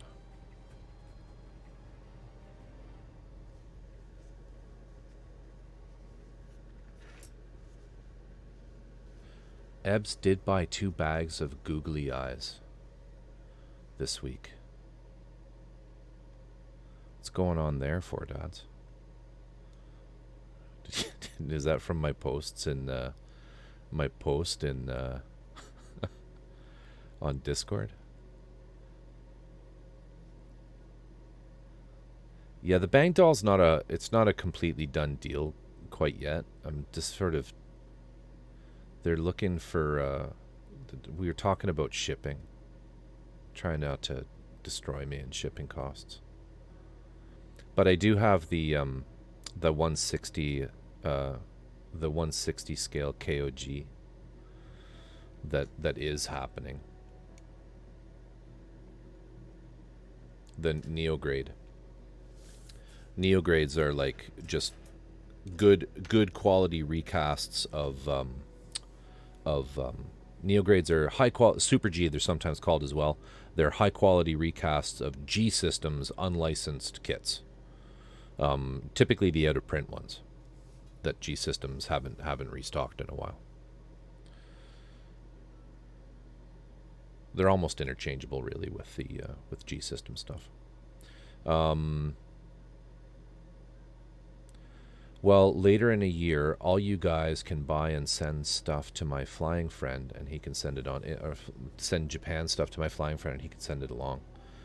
There is actually, I mentioned it to Drift. In fact, I sent him a Discord invite. There is a this is more an American-centric thing, but Adimisk, who's another Gunpla streamer, and Saku have a thing called Sakura Imports, where they have agents who purchase kits and anything really from Japan, food, all kinds of stuff, and they ship it freight back to the United States and save you a ton of money on shipping.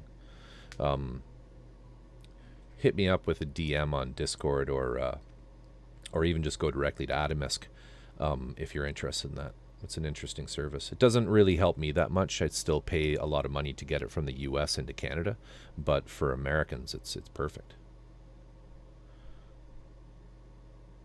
Oh, Carrier TJ. Okay, I guess Air Canada to Australia.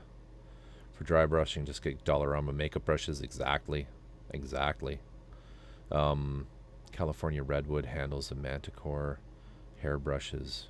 Hair bristles are the only way to go. Manticore. California Redwood. I get that now.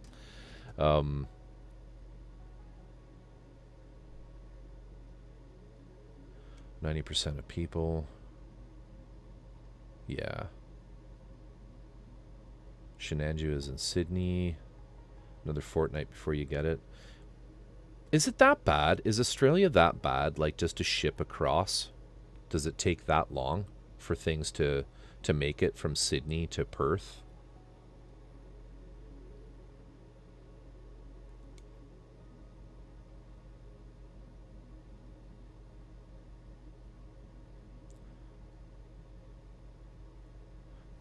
Gay capital of Australia.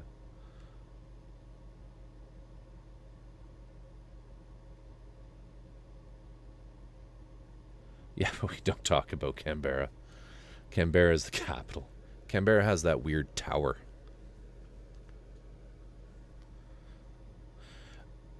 Everything I learned, this is what's sad about like Canada history and geography, my geography about the political. Like, I know a lot about Australia through my my wife's family, who have relatives there, and my dad has a few friends in Perth as well as Darwin, I think. My sister also did her PhD thesis through research in Darwin, but everything I know about Canberra is from that television show. I think it was called Secret City, with the girl, the blonde actress who was in Fringe. It's totally ignorant of me, but I had no idea that Canberra was the capital until I saw that. You guys have a really cool Parliament building. It's kind of a neat looking thing. Looks like a flying saucer, isn't it? Or some weird. It's funny looking. It's cool. Old company. I loved Noosa Heads when I was in Oz.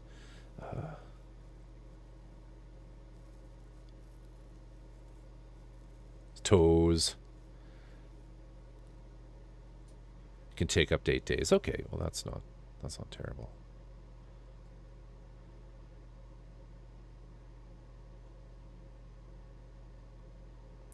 She's threatened to googly eye the appliances next time the agent comes.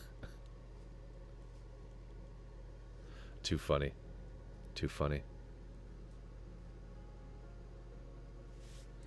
Tear, take care. Thanks for dropping by. As always, a pleasure. A pleasure as always. You have a lot of 8:30 a.m. Zoom calls, and I'm really sorry about that those have to happen on weekends. But I hope you do have a wonderful, a couple days off.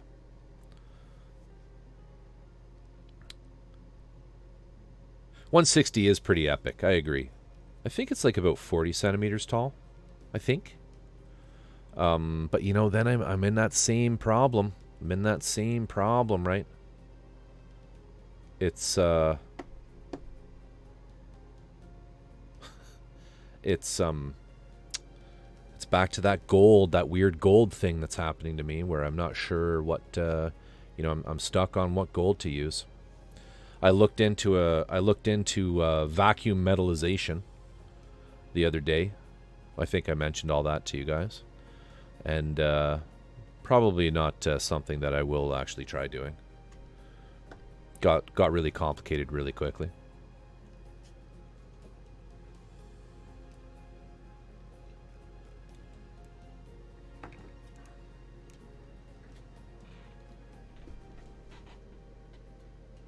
Where'd I put those pieces? There.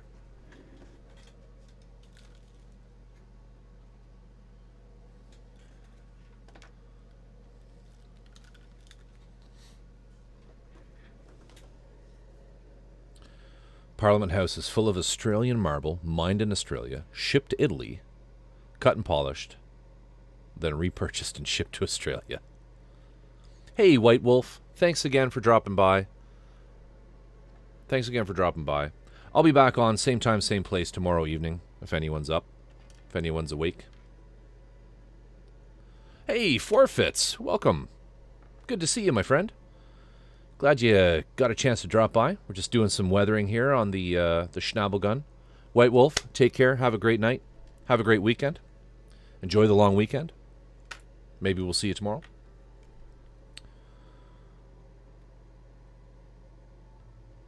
I can't believe you'd say that.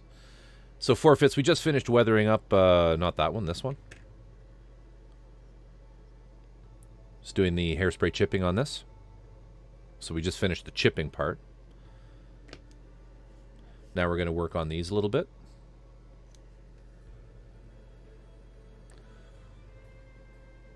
So this is a 100% resin kit. It's not Gundam or Bandai. It's a Schnabelgun from Lucas Ampriolo. That's the head. No.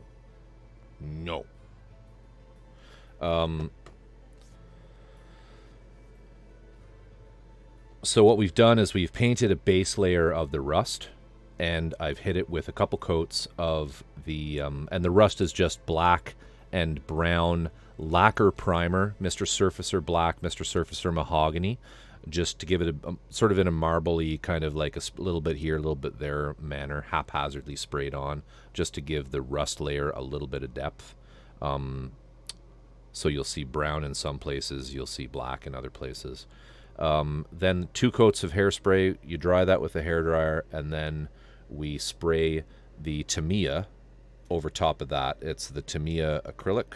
Where'd I put my brush? Where'd I put my cheap-ass brush? There it is. The Tamiya acrylic. Spray it over top of that, and what happens is when you get a little water going on your brush, you just dry that off on a piece of paper towel, brush, get most of the water back off, and then you just start working at the paint with a shitty garbage brush, and you'll see it just immediately chips away. And there's other techniques, there's other fluids that you can use. There's like salt chipping, where you sprinkle salt into you embed salt into the hairspray, let it dry, and then scrub it off with a toothbrush. That's another way you can do it. I like this technique because it provides a tremendous amount of control.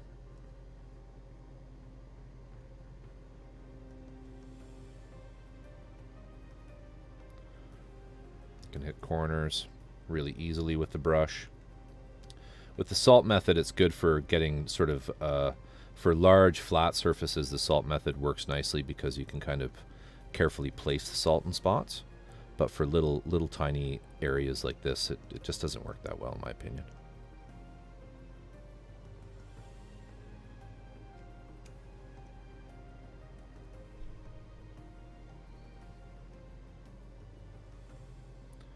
I mean, it works, but it's very random where your chipping ends up.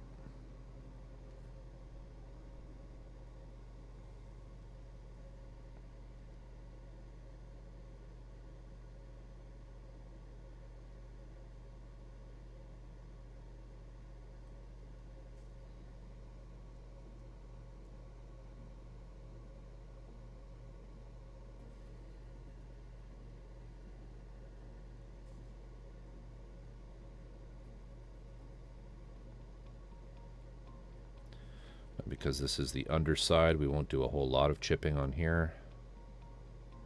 Just corners.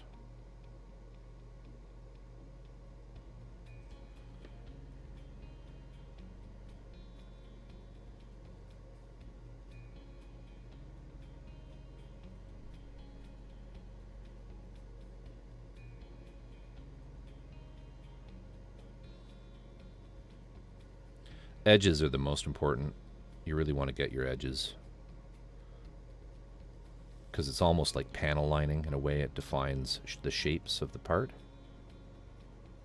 or it helps to.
And the reason the overspray, when I was doing this, I mentioned the overspray doesn't matter. It's because you're going to paint all those parts, and then not only am I going to paint these parts in metals, but there's also going to be a whole lot of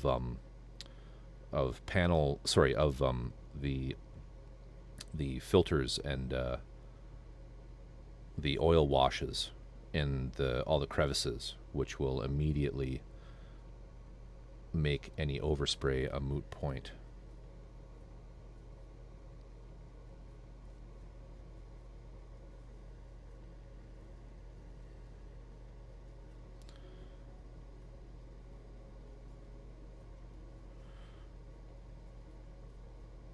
I see some questions being asked there. Thank you for answering those, whomever, regarding what you can use.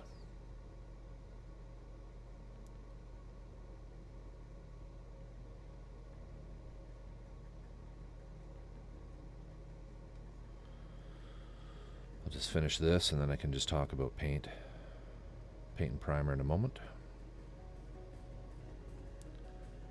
Alright, I think that's looking pretty good.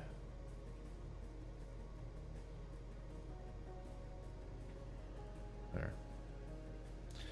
Maybe a little bit here.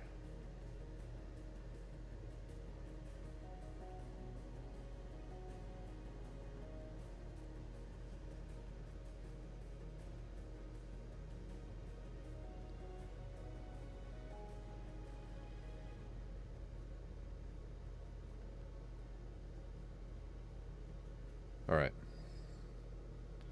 I'll just carefully sit that one down. All right, we'll just do that. All right, let me just catch up quick here.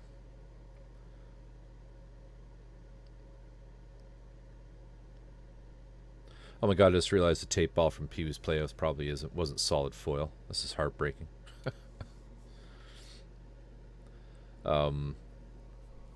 This one is. This is solid.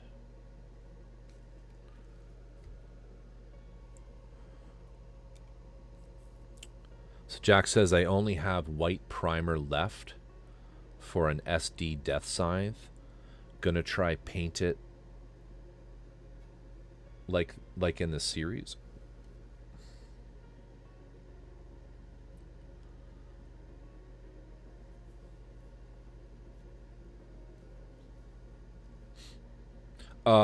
White primer's fine.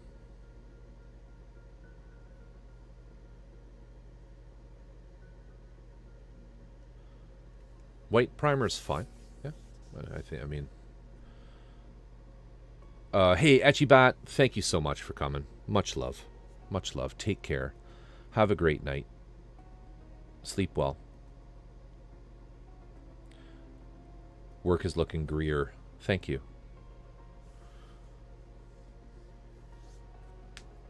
And I will be back on same place tomorrow night. Drop by if you want. Worst part about YouTube tutorials is I don't have the same colors as these people, so nothing's working out the same.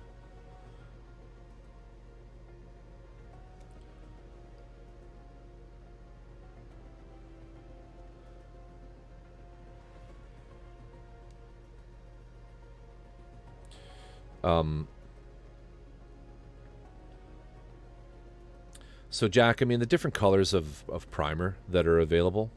Good night, Etchibat. Take care. Is they just help. So, like, in a way, having priming entirely in white is sometimes pretty handy because it means any bright colors will really pop. The downside is for the darker colors, they're going to take a lot more pigment to cover the primer. So, you know, if you were painting something that was mostly really dark colors, it would make more sense to go with like a black, perhaps, or a mahogany primer. But if you're painting something with lots of oranges and yellows and light colors, then you definitely don't want to use a dark primer, because those colors become very problematic. But you can use them. You can use black primer and coat it, you know, and paint parts of something yellow, but it means that you'll just need to use, you almost will want to mask the areas that need the bright color. So like if I was painting something black and yellow and it was like 95% black, I would definitely, or like a really dark color, I would paint the entire thing black. I'd use a black primer, paint the dark colors over that. Then I would mask out the light colors, and I would reprime those lighter colors probably in a white, for example, and then paint the light colors over that.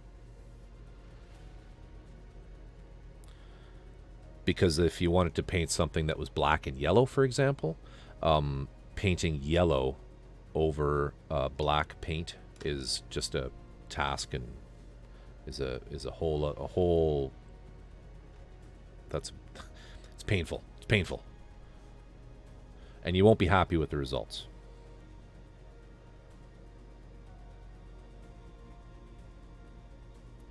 So we're going to get this one weathered up.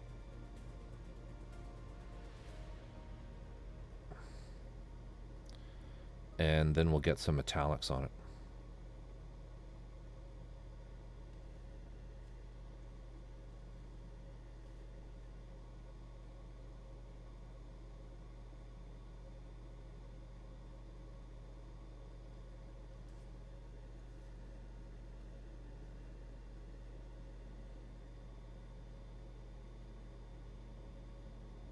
Yeah, so like Drift was saying, it's just going to take, I think he said that it's just going to take longer to paint it. So if you have a kit that's going to be like 100% or 95% black and you prime it white, it just means you're going to be spraying a lot of black paint to cover up that white primer. Don't worry about it, Jack.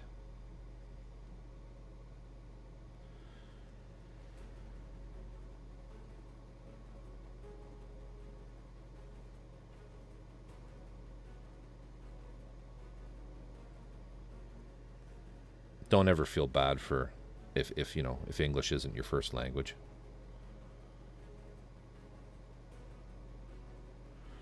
We're all here to help. Well, I mean, I am. Other people might not be. But I'm here to help.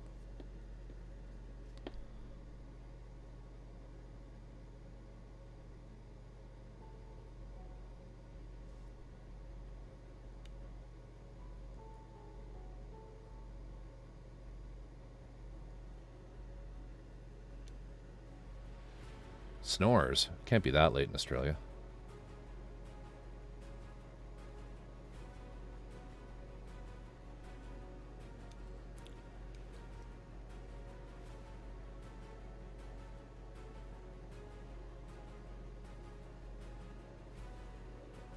Now, I haven't... This actually brings up a subject that I've been meaning to ask people.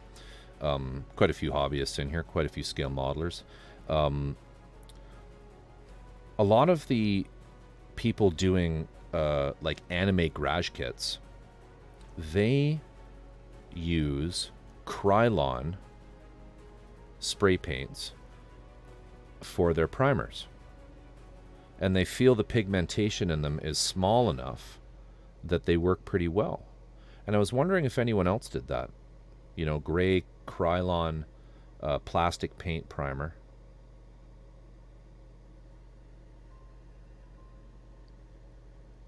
If anyone's tried that on something like some Gunpla or you know, a Resin Kit.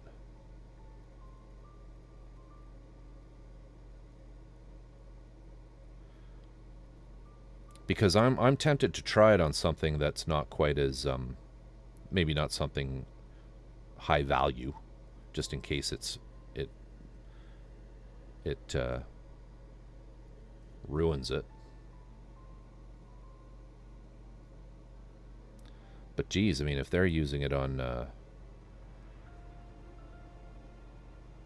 garage kits,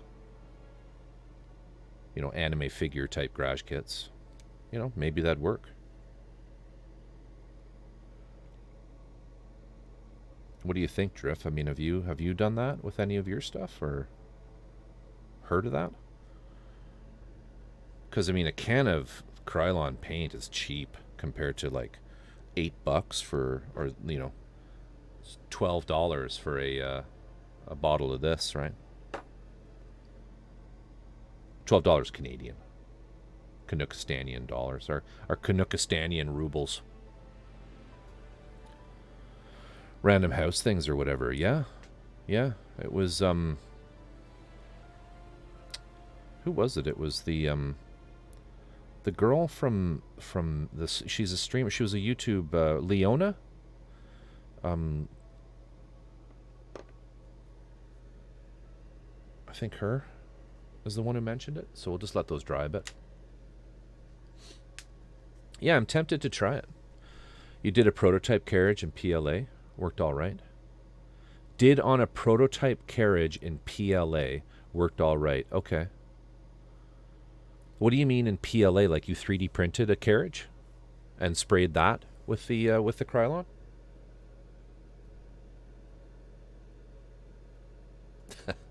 I'm glad to hear that, Jack. Yeah. We are all here to help. There are no unreliable narrators amongst us.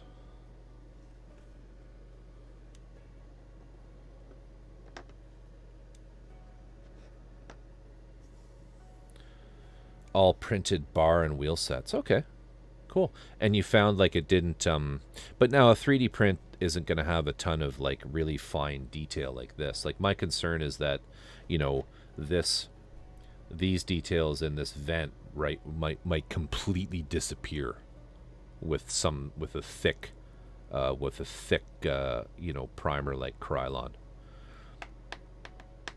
Because that's the thing with a lot of you know, like for example, the anime style garage kits and those sorts of, you know, the figures, they tend to not have a lot of really intricate, fine, you know, panel lines and details all over them. They're mostly just, you know, they're mostly a slightly exaggerated or under-exaggerated female form, if you get my meaning.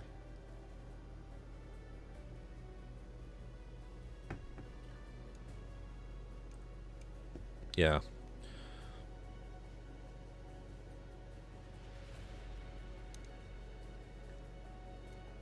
And I mean, I know you can certainly buy this stuff. This is the other little tip, is this stuff is great. You know, the rattle cans of primer. But $20. And I find when I'm painting something, like if you're doing a big kit, these are great. If you're doing a kit with big pieces, I meant to say, the rattle cans work pretty well.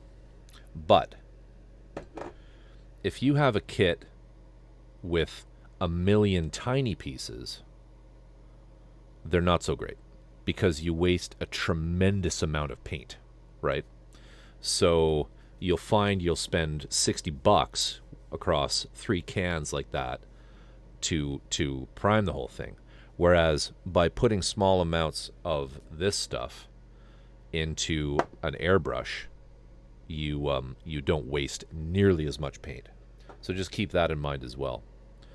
Because, for example, if you look at a kit like this one, hang on.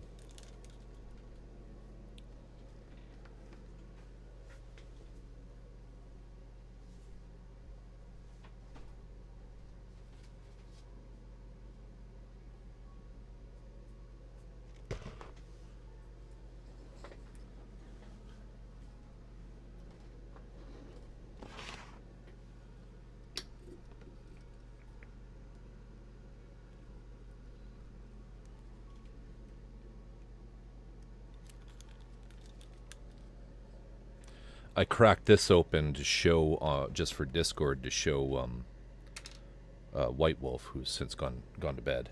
But this is the fabled Anchoret Sazabi version 2 kit, which, you know, is mostly pain, right? Mostly tiny pieces, dozens and dozens of them, and a few larger plate pieces. But you know, this would be so many rattle cans, unless you're really, you know, unless you taped everything down on a board or something. But yeah, so that's why I like the other pieces. Sorry, the other pots, I meant to say.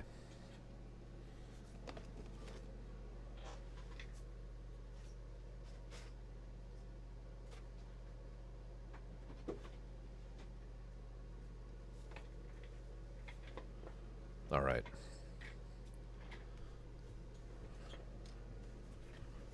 So the next thing we're going to do is the metallics.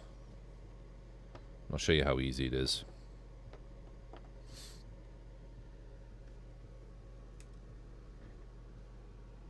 Let me just grab them.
I bought a can of Chaos Black. It comes out thick and fast, drowns the small details. And what brand is Chaos Black? I'm not familiar with that one, TJ.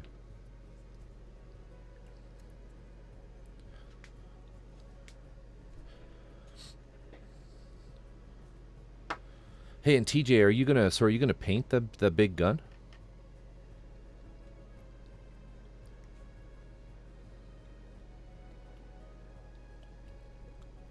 Citadel, yeah.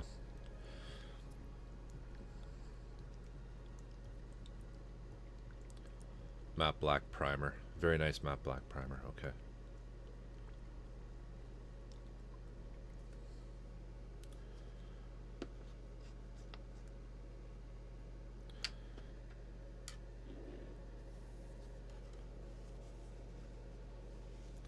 Speaking of the big gun, we will be having a little watch party on Discord this weekend, Sunday, 2 p.m. Pacific Standard Time, and that should be fun. We're going to watch the two Gundam Thunderbolt movies, which basically are the compilations of the they are compilations of the TV series. One of my favorite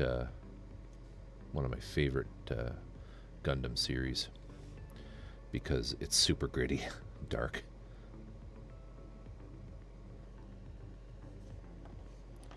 Try to do this and keep it in focus here.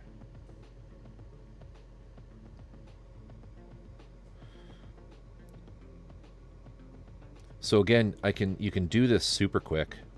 You can kind of just go at it and get all of these pieces Yes, it'll be on Discord. TJ, there is a channel called Watch Party. Just connect to that.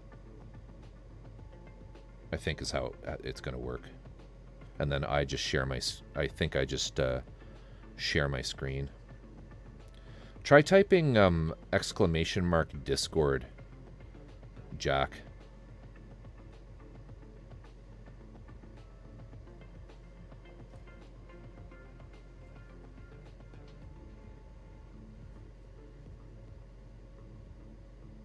Yeah, it's sort of, if you're able to make it, dedicate around 2.5 hours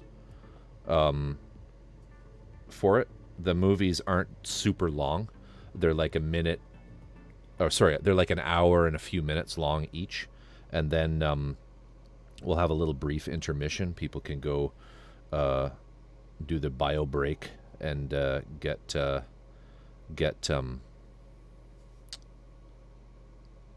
get more popcorn, etc. And then we'll start the second one. They are called December Sky is the first name of the first movie, and the second one is called Bandit Flowers. Yeah, that's it there, Jack. Perfect.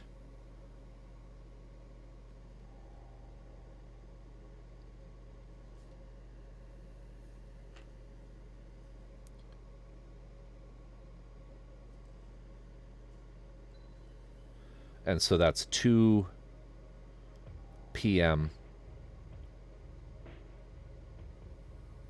Sunday, Pacific Standard Time. So I am so sorry, TJ and Four Dads, about how early that is. I know, Four Dads, you said that that's just not probably going to happen. But it's kind of early in the morning. I should have probably thought of that before I committed to it. Oh well, next time.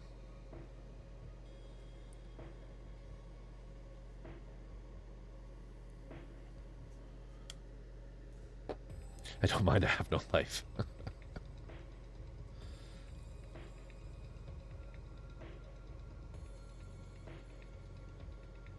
So again, these details that I'm painting right now, completely covered. Totally covered by a big piece of armor that goes here. But you have to paint them anyway, okay? Because, again, I reiterate, they will haunt you. They will haunt your nightmares. Why didn't you paint me? You know, that kind of shit.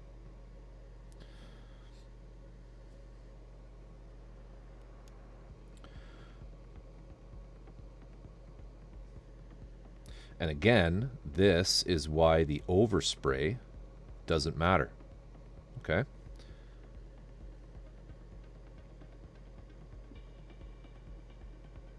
Which again leads to why doing weathered kits is hella fun. Because you don't really need to care very much about where shit goes.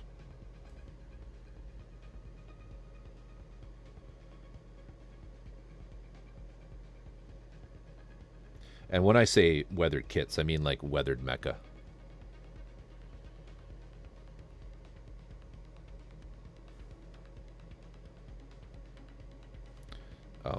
You know, if you're doing weathered armor, you have to be a little more careful. Like weathered, you know, World War II armor kind of thing. Because there you're going to want to take into consideration what the weathering should look like to be in scale, you know, if you're doing competitions or anything like that. I should really have this on a clip. We'll put it on one in a minute.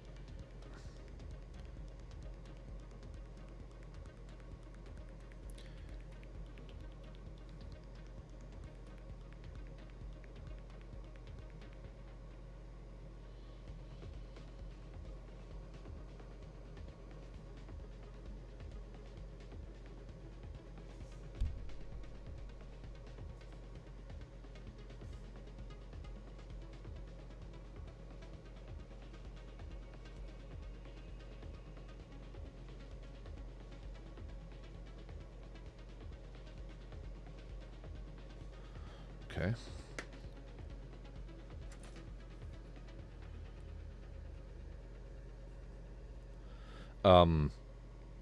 Let's see here. Is it on Discord? Come on, focus. Probably shouldn't have that there. It's the time difference interstate that causes the issue. I'm 2.5 hours ahead of TJ. Right, so for TJ it's like it's already really early in the morning, and for you it would be crushingly early. Is that basically what it comes down to?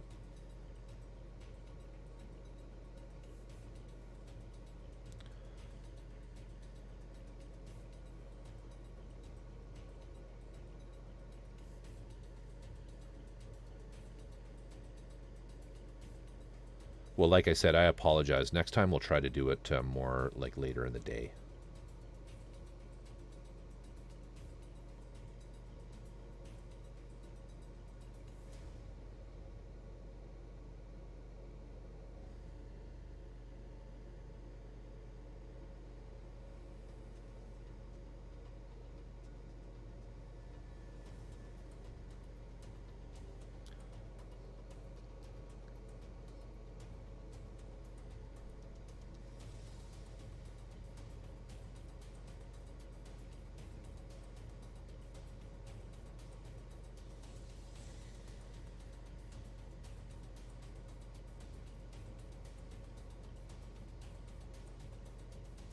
Yeah, we'll figure something out that's more convenient if we do another one.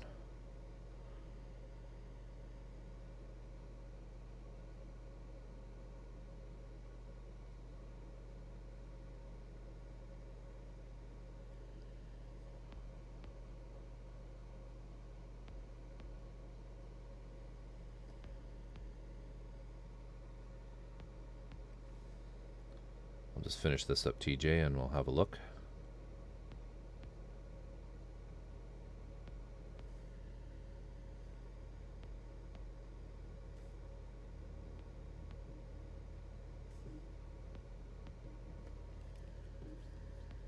Oh, itchy nose.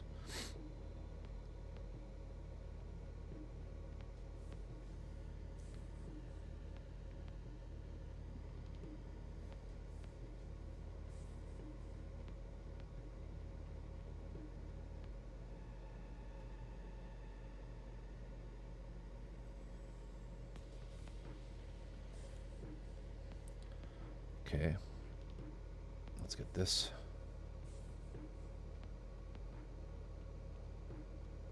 Just the centerpiece, though. And then I also want to do this.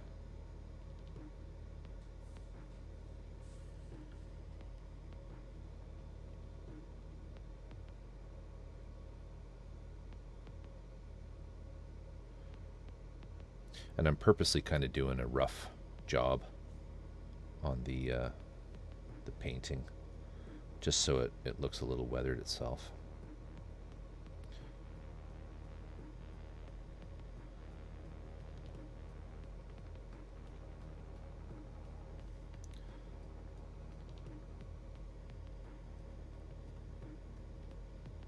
There's not much point doing this because it's going to be covered, but there we go. And then the only other thing I want to get are just these little bolts.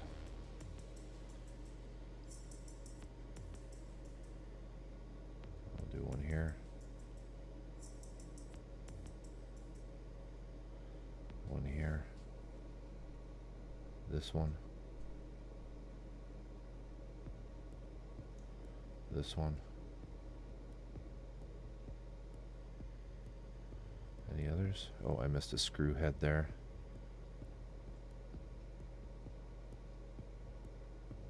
I did that one. It's looking good. That looks good. All of that's done. Oh, I missed this side of the spring.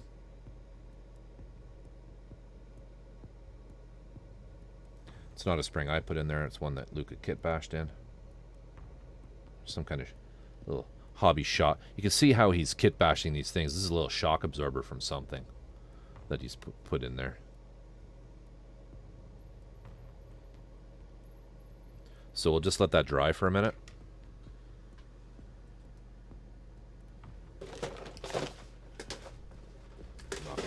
stuff over. Let me just get some water in here.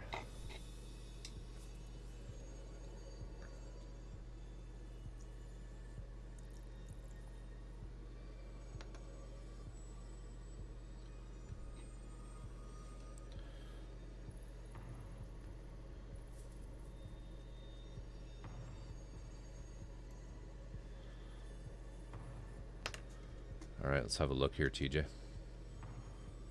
Oh, man. Wow. That is nice. Looking good, my friend. That's wild.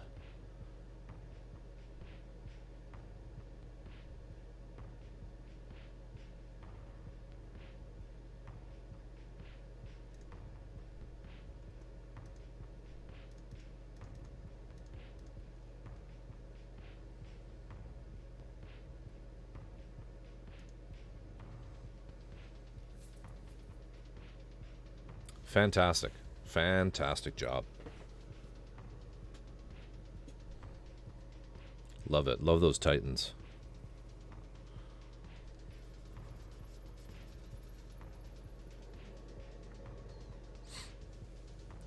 If anyone is interested in, if anyone has a 3D printer and is interested in the gigantic Titans, let me know. Drop me a DM on Discord.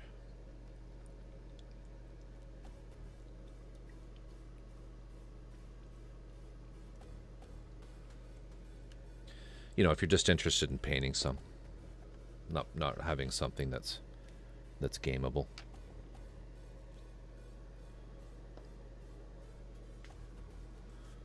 Oh yeah.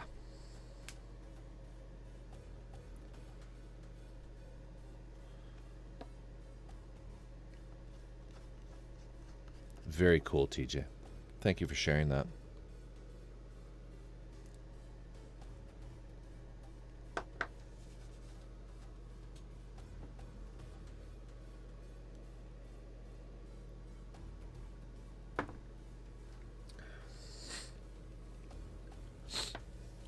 The Forge World Titan, my understanding too, is it's just perpetually out of stock.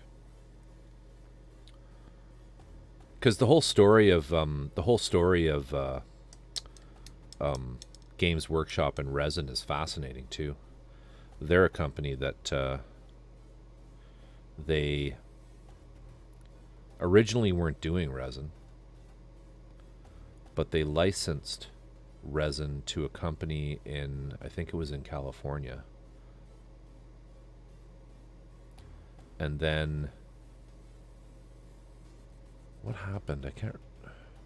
They licensed it to a company in California. Can't remember the name of that company. Used to know it. And completely misjudged how popular all of the resin stuff was going to be.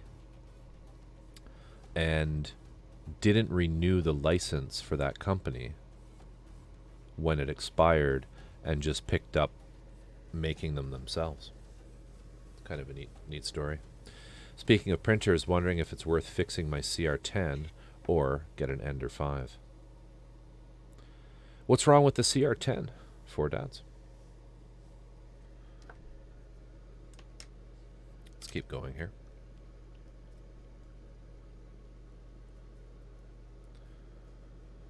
I have a CR10 4S. It's my printer, my FDM printer.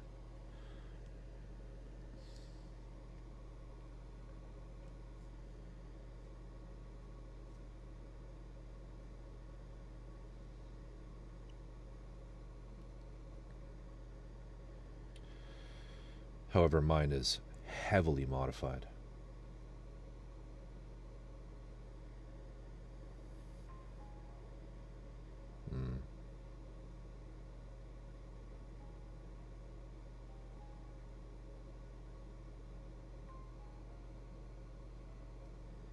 I mean, you seem like a handy guy.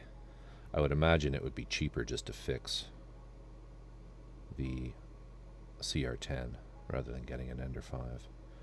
Is the Ender 5 still a Cartesian, or is it like a Prusa style Cartesian, or is it a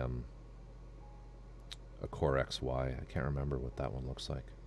There's so many Creality printers.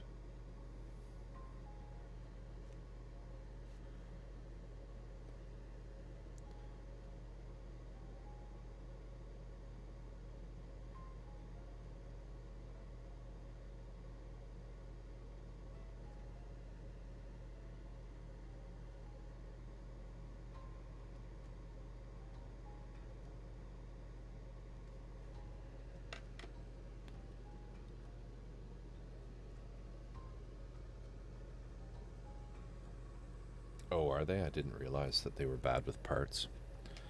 We have a lot of 3D printing companies here in Canada that that just are sort of perpetually stocked with parts, so we can buy the stuff locally. Well, I shouldn't say we can buy it locally, but we can certainly just mail order it in Canada, within Canada. My CR10 4S, which is just the CR10 4S, is just a big CR10. It doesn't run any of the electronics from the original. It has a Duet 3D motherboard.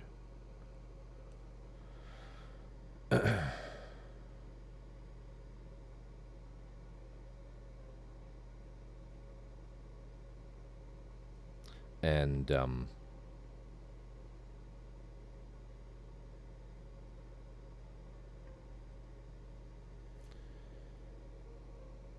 I've put the big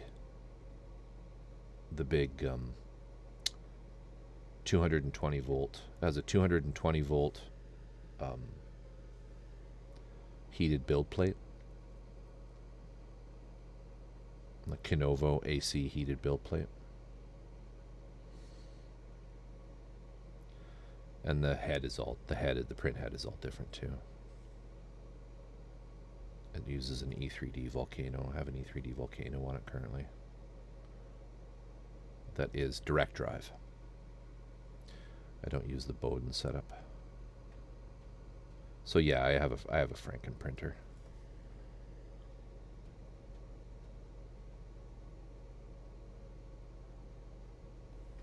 You have two 10S's and a V2.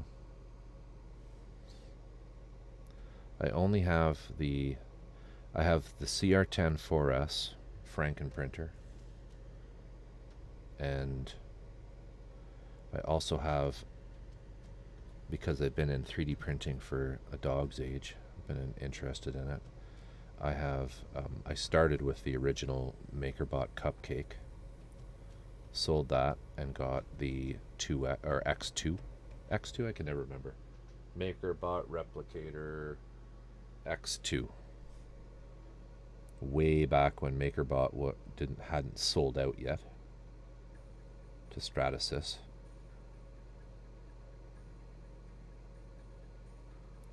Which was a good move for them. I mean, I would have done the same if I were in their shoes.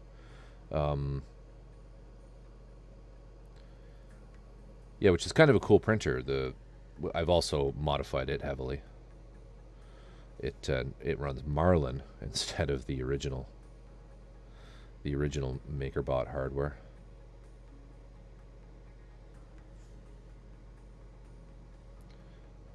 But what's nice about the MakerBot is I can print in ABS because it has a heated build chamber.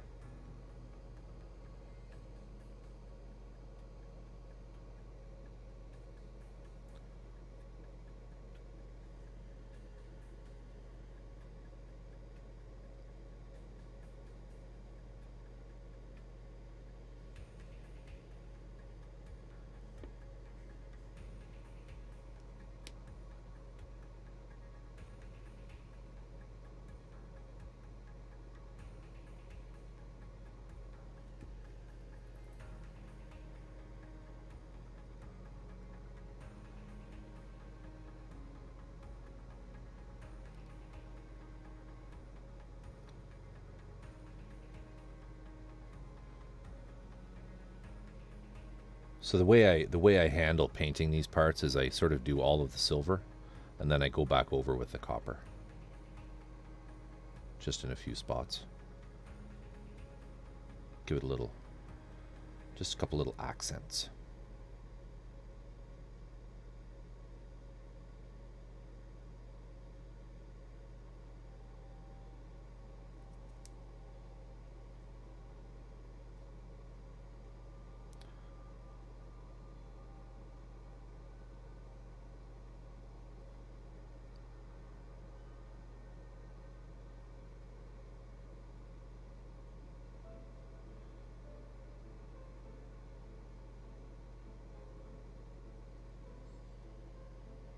Yeah, I mean, I love 3D printers. They're fun. But they're also, I mean, I think it was you who said you used the expression rabbit hole. And they are a deep, deep, deep rabbit hole.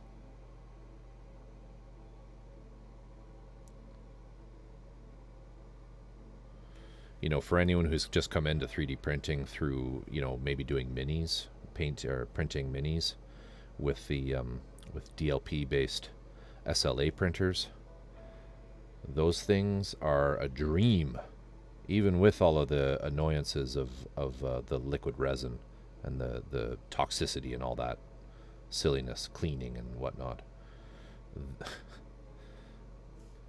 There's just so much. There's so many things and moving variables with the FDM printers that when something all of a sudden stops working well, it just turns into a huge nightmare.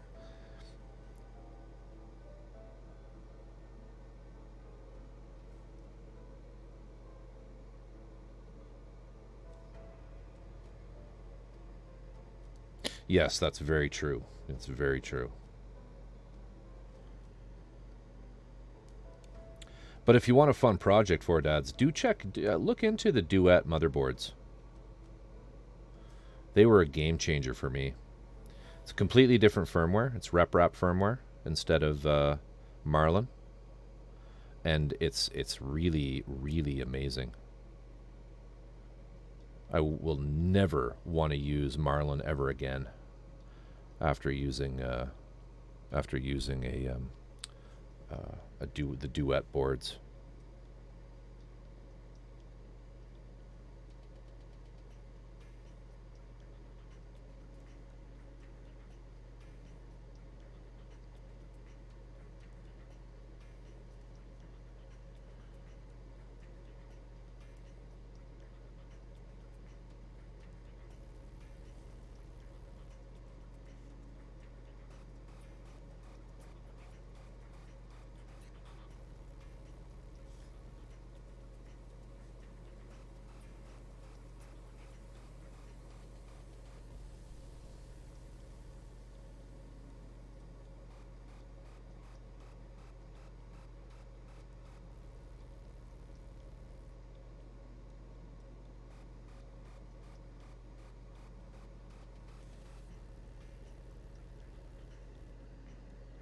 Same as before, we'll get these. That little dot there. Can hardly see it. That one. That one. I think that's everything.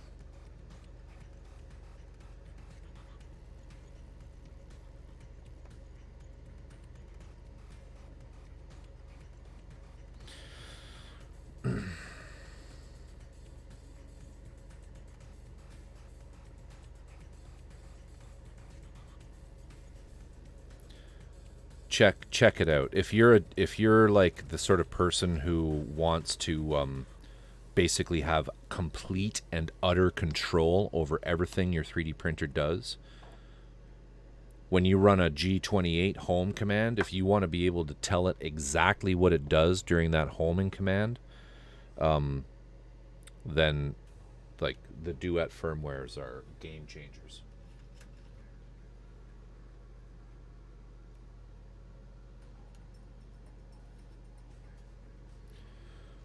I mean, I could probably give you a little tour.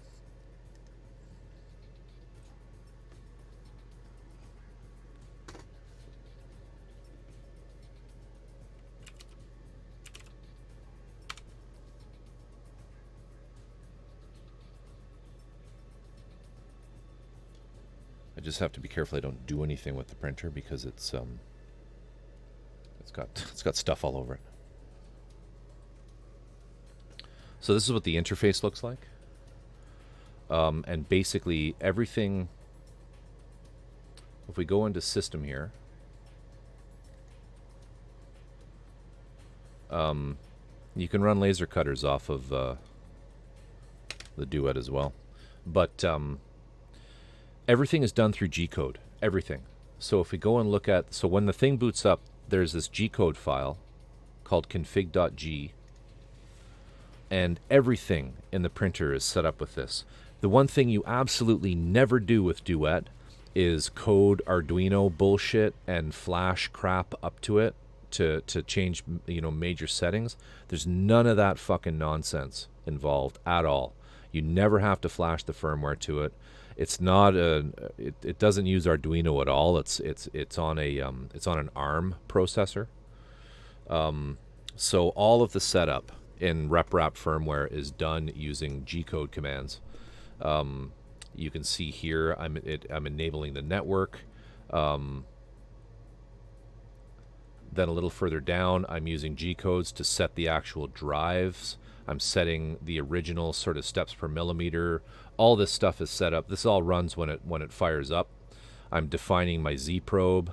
I'm defining my end stops, my table, the size of my print bed, heaters, what the thermistors are set up for. All of this is just text files on a memory card on it, and it reads them all when it starts. Okay. And so once that's done, it reads all that and it puts it in this state where the printer's ready to go. There's a user interface. I can go in here into where is it here? Can't remember. Jobs, and I can pick things to print. Okay, I just start a print from here if I wanted to. But then for things like homing, right? The buttons, literally the buttons on the display. When I press the home all button, it just runs this code, right? And so if you want some fancy shit happening when you're homing it, you just put it in here, right? So, and everything is done this way. Absolutely everything is done this way. Everything is done in G-code. And it's incredibly, incredibly powerful.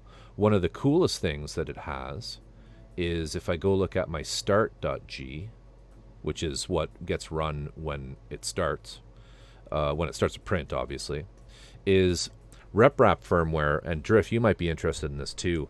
RepRap firmware allows you to do conditional G-code, where you can actually insert conditional commands. So what this is saying is, if heater 1 is less than 190 degrees, or if heater 1 is set to anything less than 190 degrees, or if heater 1's current temperature is less than 190 degrees, preheat the bed, right? So you can do things like, well, if the bed is already hot, there's no point waiting for that to bring it up to temperature. Or alternatively, let's say you were printing at a higher temperature, like 200, and you then sent a print to it at 150.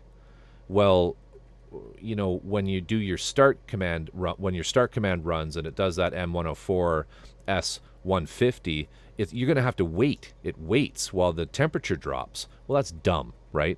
I might want to wait if the temperature needs to go up to a certain point, but not if you're waiting for it to drop. And so you can make these really sophisticated, structures in the commands, or structures within the setup, and it's fantastic to use because there's no fucking around with flashing shit and Marlin and that panic you get every time you see that blue light flashing and it stops suddenly and you're like, oh my god, did I just cook? Did I brick it? Am I going to have to reinstall the bootloader?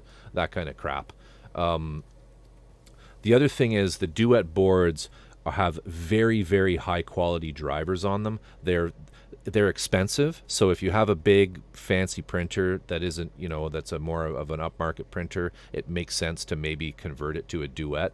but they put big drivers on it, easily capable of running sort of smaller CNC machines. You know, Drift, if you build a lowrider or a mostly printed CNC, a Duet is definitely a good candidate for that.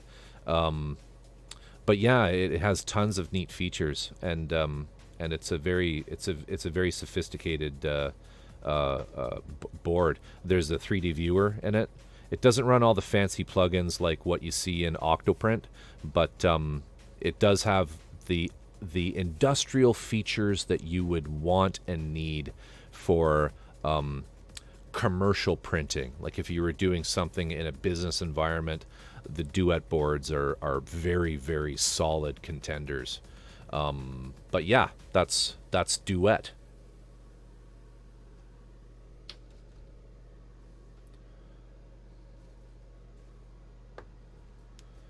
But they're a lot of money. Like, you know, we're spoiled actually with Marlin stuff because a lot of the stuff coming out of China is just so cheap.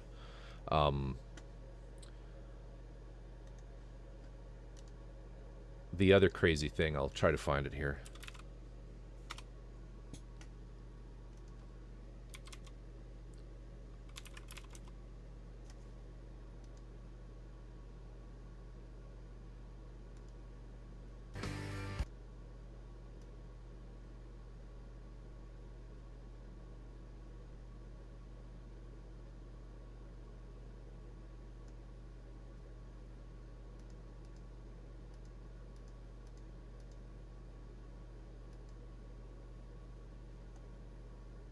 Here, this is the other crazy thing, is this is a Core XY UV AB printer. So it's I think he's got a six extruder, six color mixing nozzle on a multi. So there's 3 gantries that hold the XY. So there's the XY on the nozzle. There's the UV on the extruder assembly is independently powered, and then above that there's a counterweight system that offsets the velocity changes.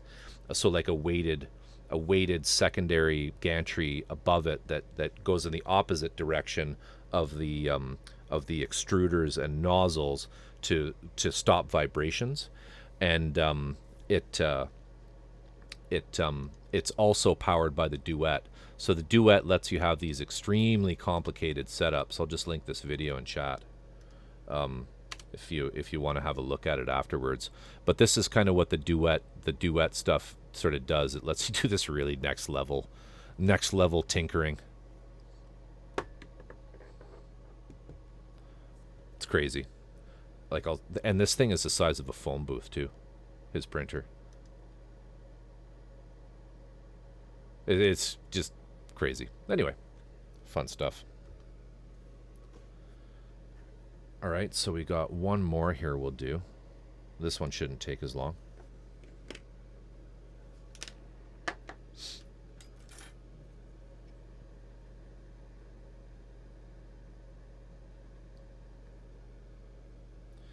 Then we'll put some copper on.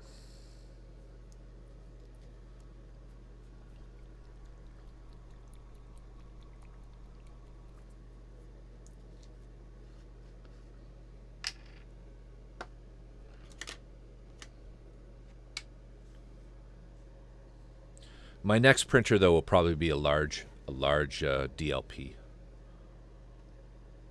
I'd really like to get back into ZBrush, polishing up my ZBrush skills, and trying to do some what's sort of called in the industry hard surface modeling, where I'm doing some mecha type stuff.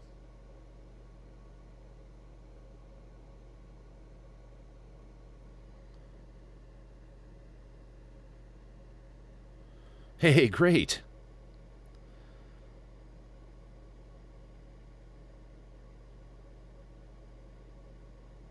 Hey, that's good news, Drift. I'd definitely pick up a Frozen. I mean, I'd buy anything as long as it's not from Pio Poly.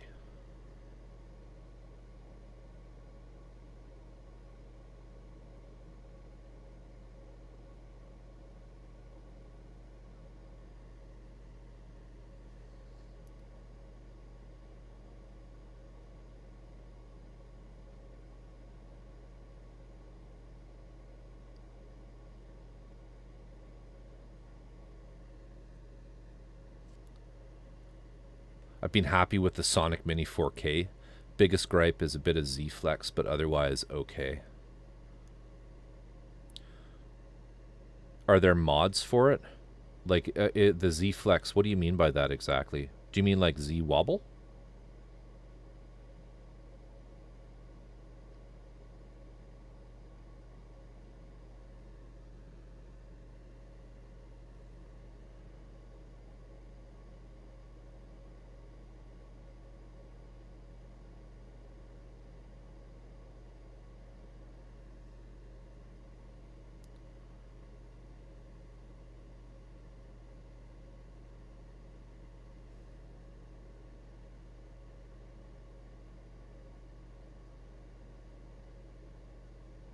I think my playlist ended.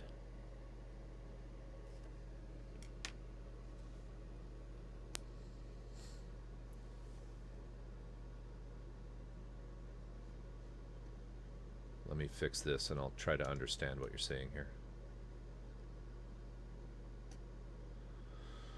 Let's try genres. Let's see here, genres.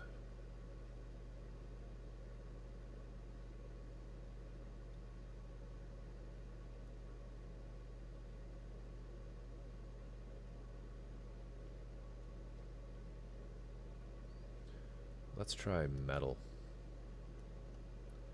But vocals, we don't want any vocals, instrumentals. Hopefully this won't be too loud.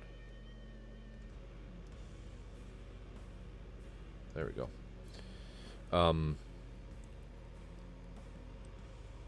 Okay, so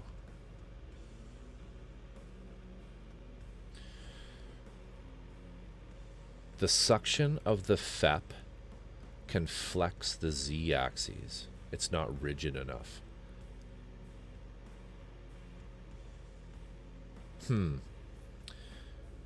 Yeah.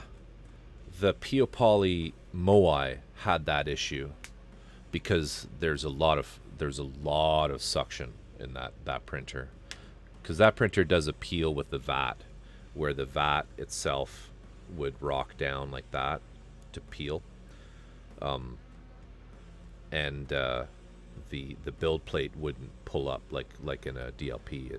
The whole vat would tilt. Because if you think about it, you don't have the DLP screen underneath the Piopoly Moai. It's a laser, right? It's like the Formlabs, so it can just move the whole vat. But it originally had that problem. I got an upgrade for it, which gave it two Highline. Highline? Is that the name? The linear rails? Highwin? Highwin. Two Highwin linear rails instead of the single kind of the single. I think it was 10mm rod, or no, 10mm lead screw and I think one rod. No, one MSR linear rail, I think. Anyway, there are ways around that. You'd think that with a larger printer, larger surface, more peel strength, they would probably do something to improve that for sure. Let's hope. Moving to NFEP alone is a big help. I don't know what NFEP is. It's been a really, like, I'm a little behind the times with some of the newer things with the DLP printing, because all of mine was done with Anycubic photons, like the original, the genuine Anycubic photon.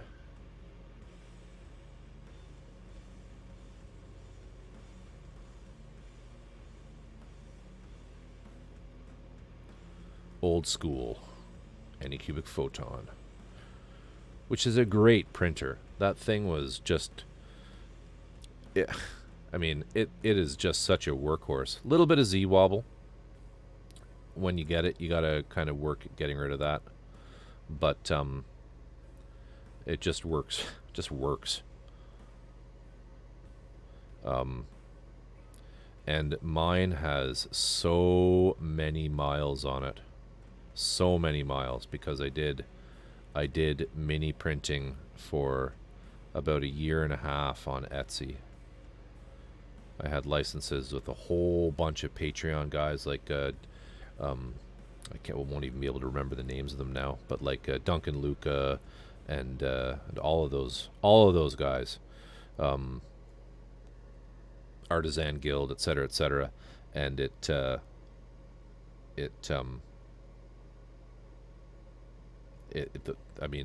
printers I had 3 of them. I've sold most of them except for one. I gave one to my dad, and I sold the rest of them, or sold the other one, sorry, to someone locally here, and I kept the one, the oldest one actually, and it still works. It's easily printed thousands and thousands of things. I think I've replaced the LCD on it at least 3 times, maybe 4. It's an updated material like ePax. I think ePax started selling it at first, lasts way longer than FEP, and prints pull off. Oh, wow. I wish I'd known about that, because holy crap, I replaced a lot of FEP.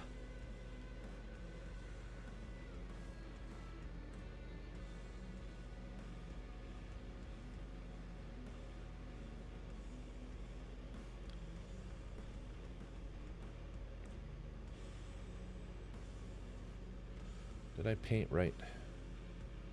No, I didn't.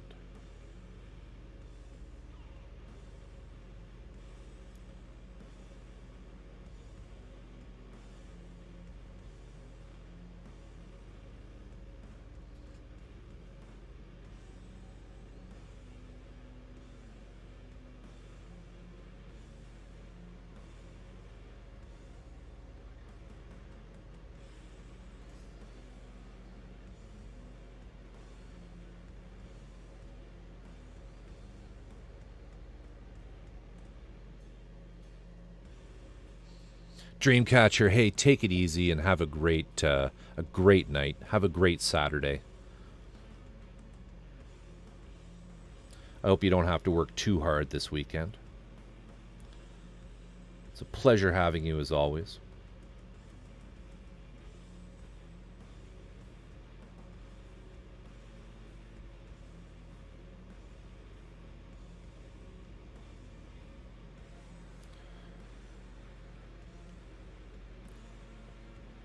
We're just going to finish up this and then get some of the copper down on these pieces, which is a lot less.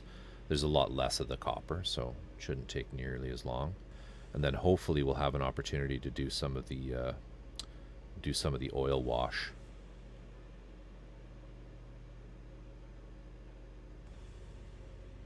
It's only 1:30, so I can go for a ways longer.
Missed there.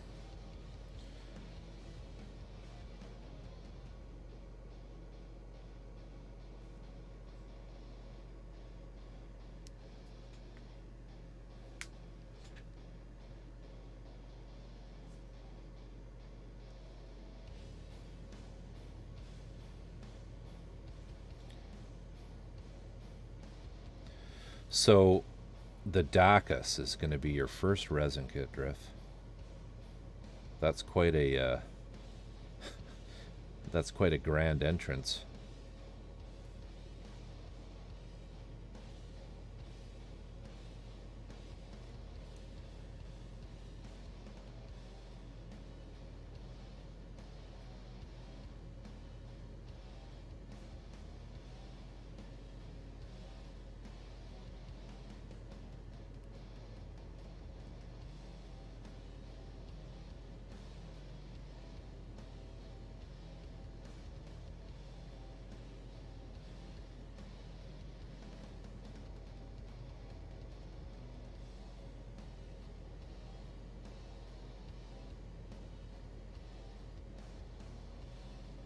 right, let's get this done. I just need to do these springs carefully.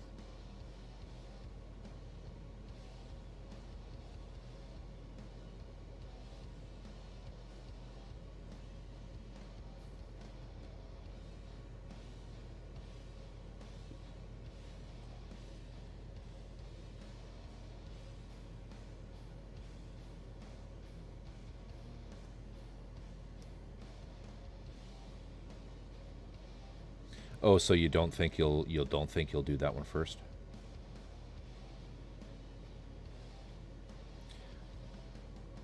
See, the thing with the Dakas that I'm wondering is it has clear resin parts, right? And I'm curious as to how easily those pieces will be to pin without the pins being apparent. And I've been toying in my mind, because I don't fucking know when I'm gonna get mine. I like completely blew it on that,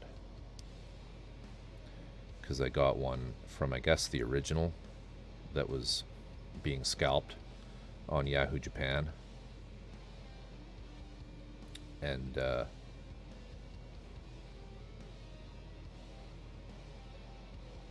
I have it allegedly on its way to a reseller, sorry, a reshipper, that I'll probably send over in a consolidated shipment when I have a bit more purchased.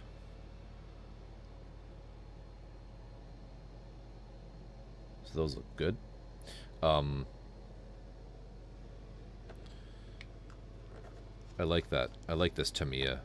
I like Tamiya metallics. Some metallic gray. They just look nice.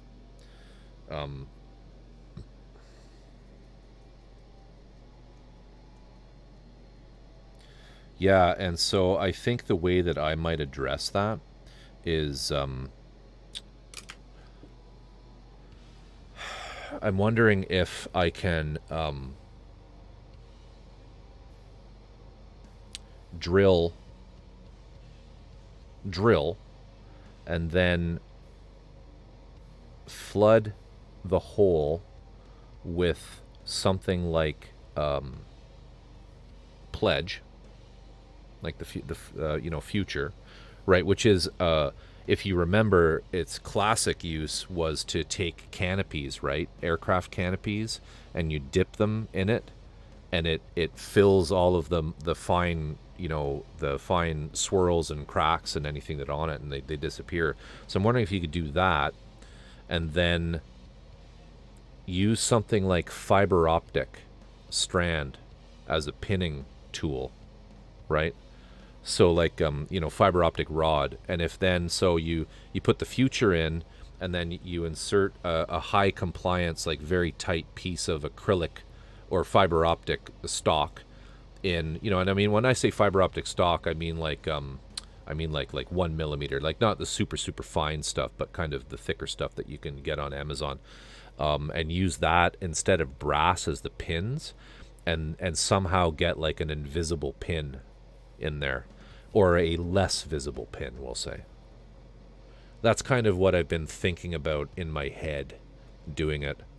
But I totally understand how you might want to maybe try something else first, as far as resin.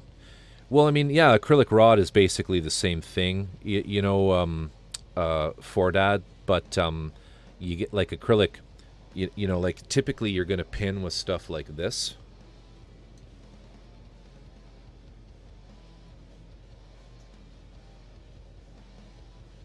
Right? Which is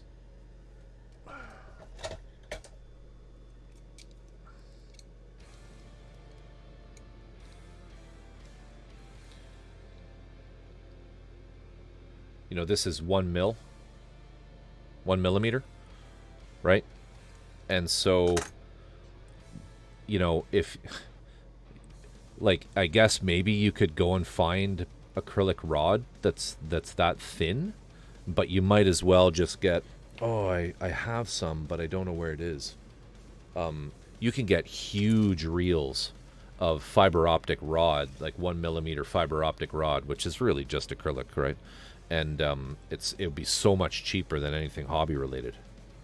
That's why I mentioned that, Drift, is because I'm trying to save you money.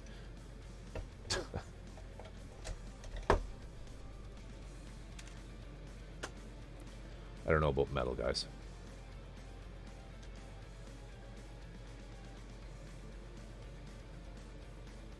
Let's try this.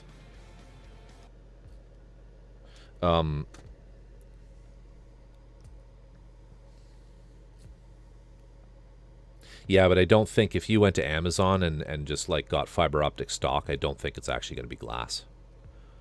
A lot of fiber optic isn't glass. I think the good stuff that the telecoms companies use is, but the cheap shit that you find, like the funky lighting sort of LED lighting shit, that you can see also available. You know, those trees with all of the twinkly lights on them. That's just plastic.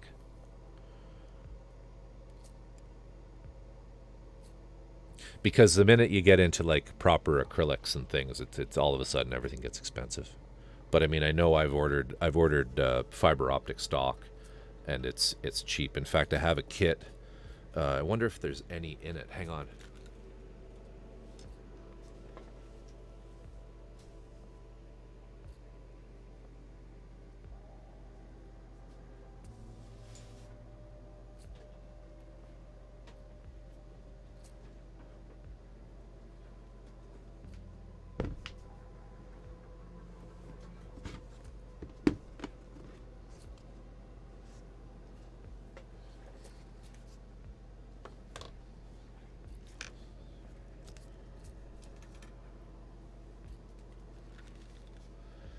No, I don't think I put any in here. This is a... Whoops. This is a garage kit called the Terra Guardian. That, I thought I had fiber optic in here. I don't.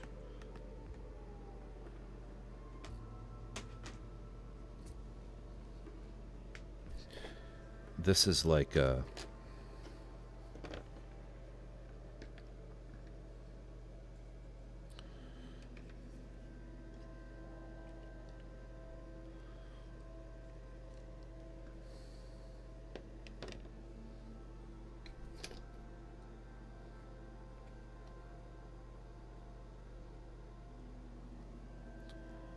This is kind of a alien monstery thing.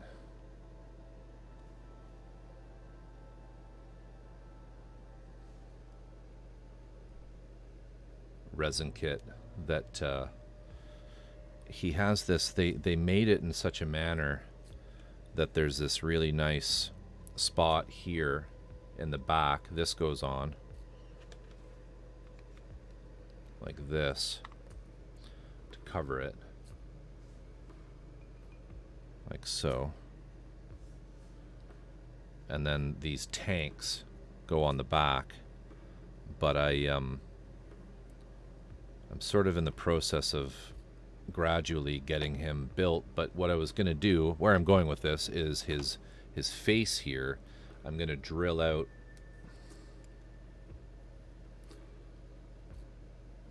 he's got these 4 sort of eye dots as well as these holes here in the side. And what I was going to do is put like try to wire in an LED in here and just have fiber optic go into these holes. And that's why I got the fiber optic stock. And then there are these tanks that are on the back that I've had to, the red there is epoxy sculpt because I had to make them slightly longer. because I can actually get, there are these cool batteries, they're called 23As, but they're really handy for scale modeling because they're so small, and they are 12 volt, which is kind of nice. But I had to make these tanks ever so slightly longer to fit them. Anyway, I thought there was fiber. I don't know why I'm showing you this. I thought there was fiber optic in it, but in the box. But nope.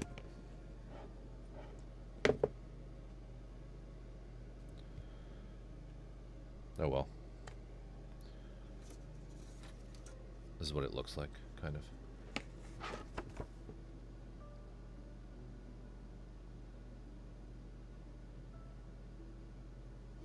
It's pretty cool.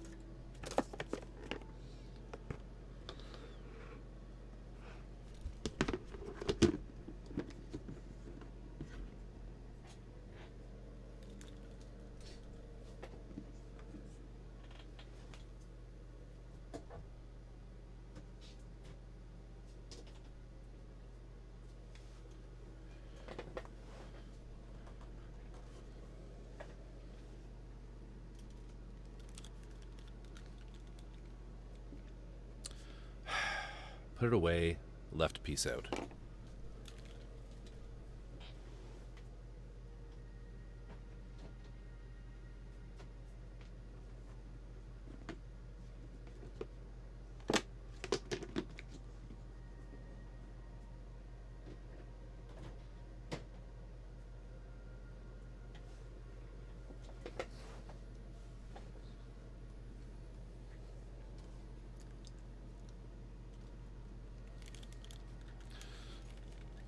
For ads, I'm not sure. I've had them last a very long time on the things that I've used them in, but I mean, I use them in models that I turn on when I'm looking at it and then immediately turn off when I'm done, right?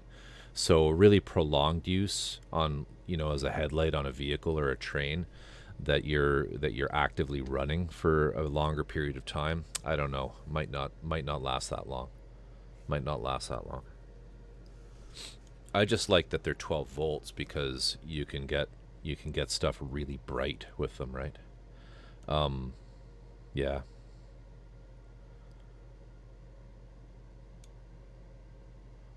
Yeah, so sorry, I can't really say. I don't know.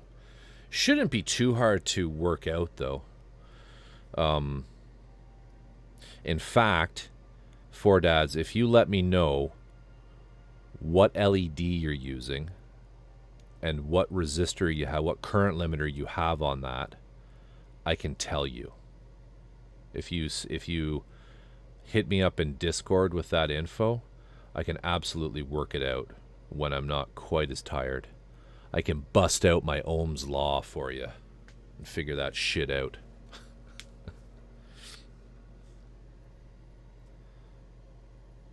All right, let's do the copper.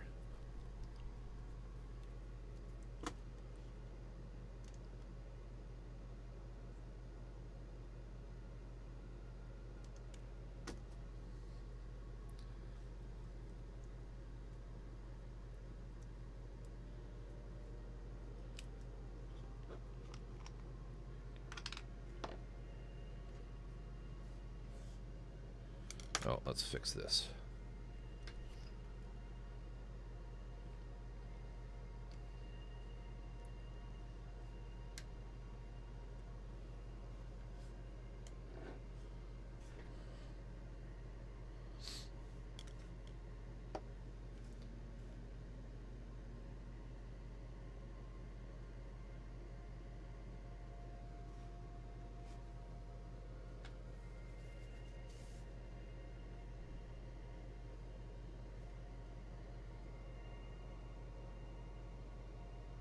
Actually, I just did that one. Let's do a different one.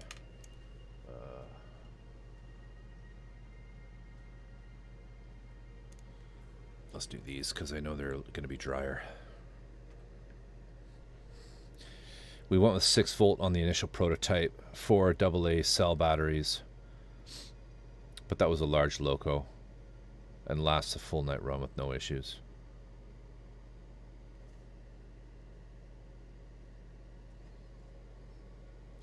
I mean, if all you're looking for is a night's run, then you're probably fine. I thought you meant like, will it last over and over?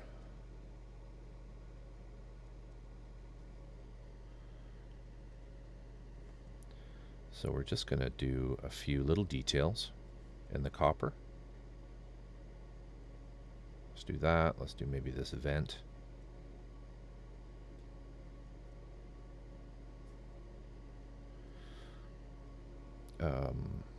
This screw.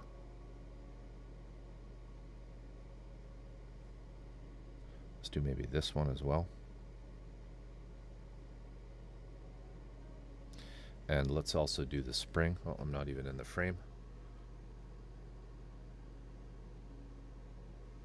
Someone yell at me if I'm way over to the side, by all means. And so then we'll also do the spring, because that'd be kind of cool.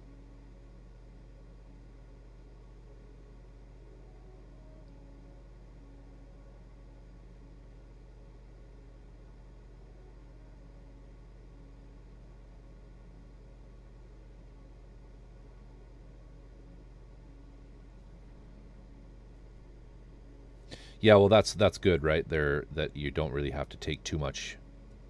There's not too much consideration that needs to be going into the power source, right? Is what you're saying, because there's not a lot of lights to begin with. See, I don't tend to, with my scale stuff, I don't tend to use a lot of batteries, to be honest with you. My sort of preferred source, because I'm usually, if I'm doing something with more complex lighting, it'll be maybe 5 or 6 different things, and I'll want some programming capabilities in with them as well. So for example, the Waldo, the Industrial Mechanical Waldo little Ian McHugh flying tugboat thing that I have, that, for example, I mean, that looks pretty good, I think. Here, maybe I'll just put a little stripe here. That one has the red-green. Hey, Drift, take it easy. Thanks for coming, as always. Thanks for coming. I'm back on, same time, same place, tomorrow night. You know the story. But have yourself a wonderful Saturday, and take care.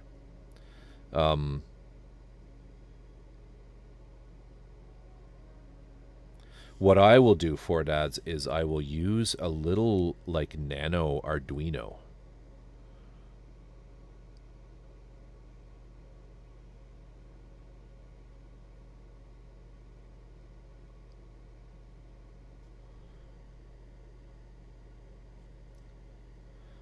Because you can run quite a few LEDs off of those and tuck them away in interesting spots. And do some pretty neat stuff with them that's really easy, right? Like blinking or like flashing, right? Or you know, you can do some like random effects, like if you needed to animate the firebox or something, super easy to do with an Arduino Nano.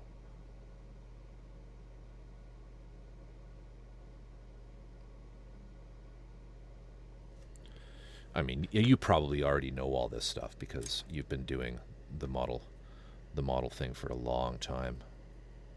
But and I think a lot of that lighting effect innovation actually comes out of the train side of things anyway, doesn't it? But yeah, if I can permanently wire and get something that looks right and doesn't get in the way of service, then I can use a little mini switch inside the cab. Right. Right.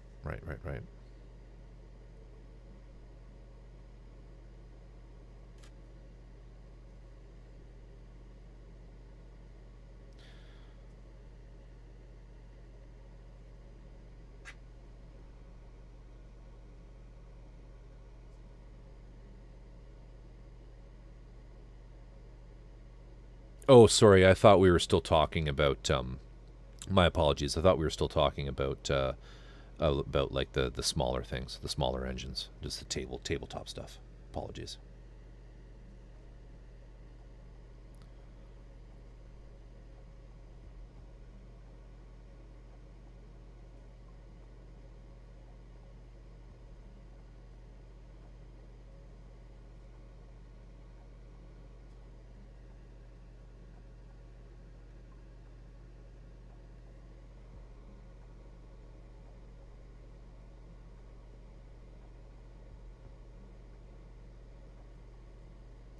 Kind of feel like maybe these should be copper.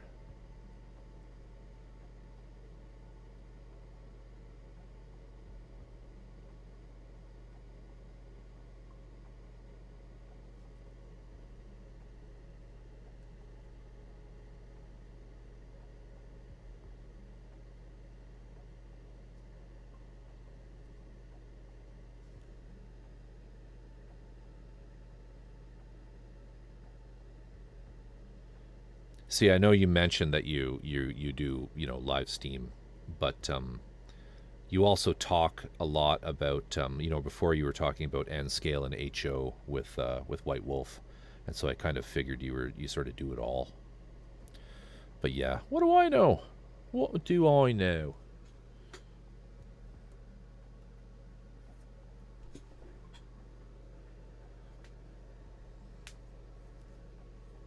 Nice.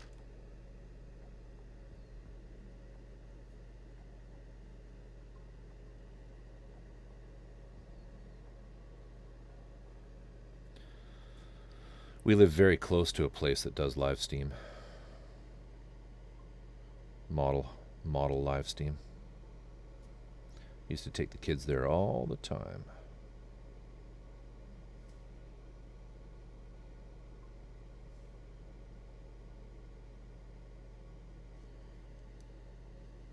Lots of fun.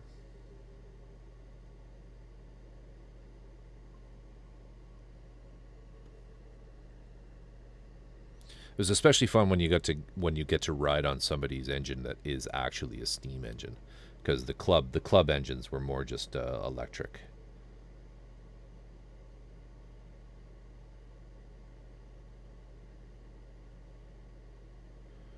You know, running on a propane generator kind of thing.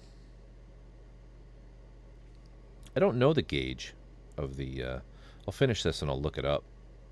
The place is called Heritage Acres in Victoria.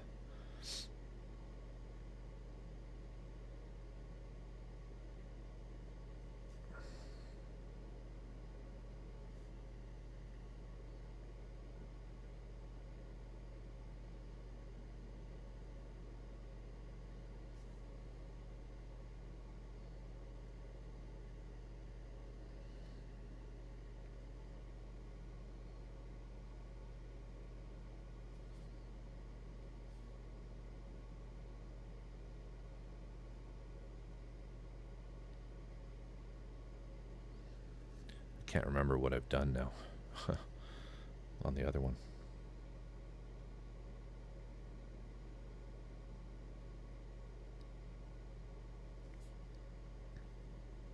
Only missing, I think, 3 or 4 gauges between Z and 7.25 inches. Yeah, so you see, benefit of doubt to me.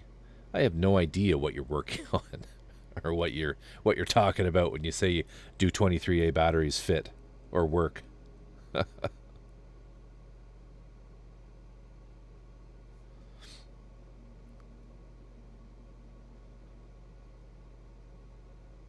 think these had the treatment. And then this. And this.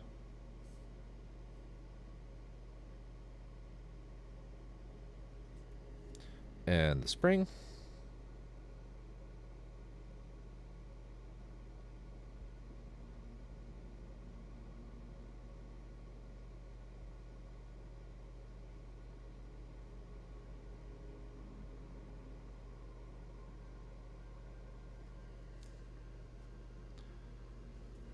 Just grab this one again.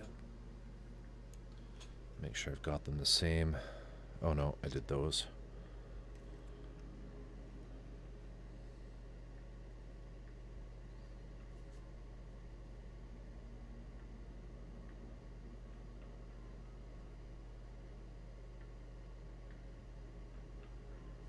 Cool. And anything else? Yeah, this.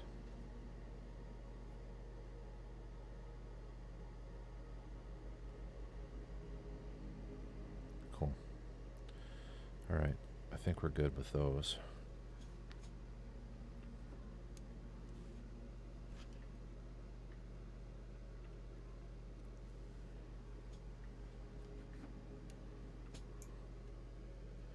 Vancouver Island Model Engineers. Yeah, it's the big one of those. It's not, they're not the little. They have actually they have two tracks there. One is a bigger one, and one is a much smaller one that you still ride on, but you kind of straddle it. It's an elevated track.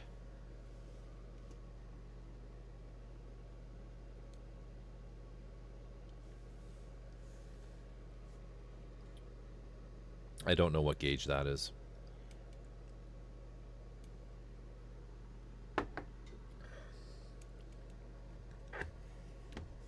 They just expanded their setup, so it's quite. It might not be as long as your club, but it's long for the wee little island here that I live on.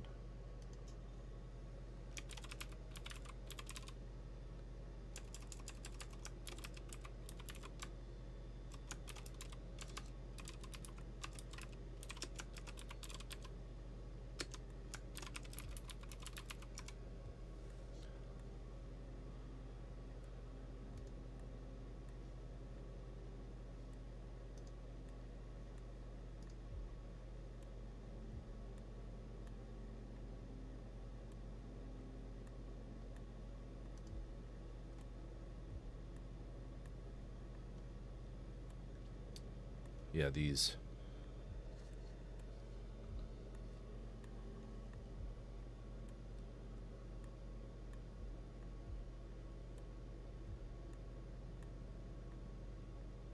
Pretty fun. They have this nice big roundhouse too, which is kind of cool.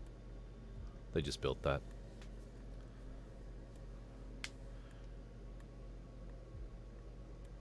Yeah, they don't really talk about the length of the track or anything on their website. Unless this is it.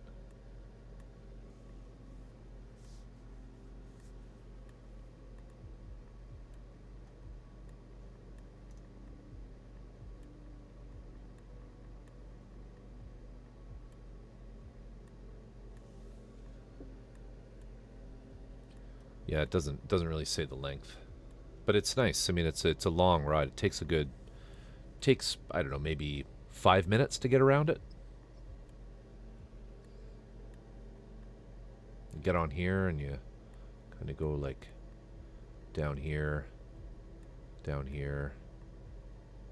back around here, and there, and through there, back here, and then back around here. It's kind of fun.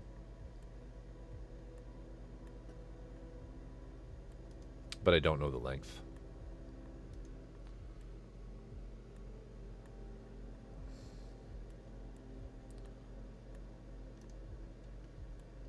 Yeah, this is the one I was talking about. Whatever scale that is. Is that the 3.5 inch?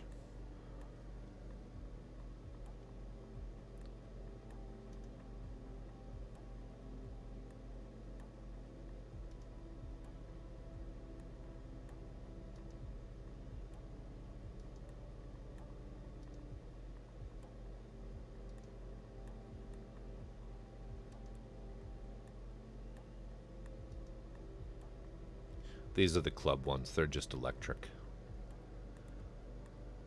There's a generator running in them that's powering them. Anyway, it's pretty fun.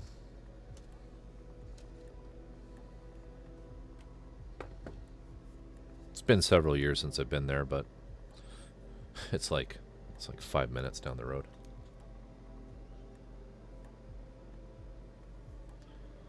Alright, so let me just finish this piece.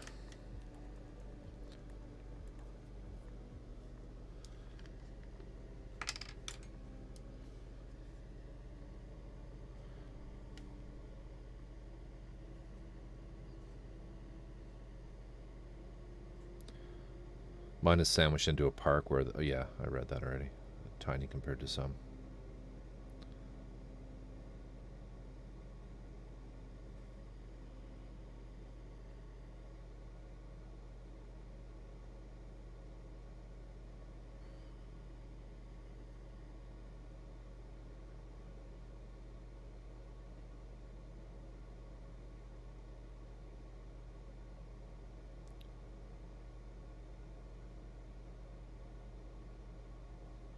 So that may just be an optical illusion because I think all of the ground rail is the same gauge.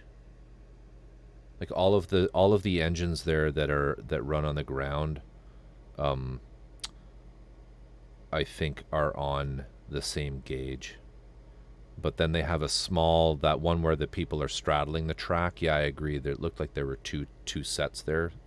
But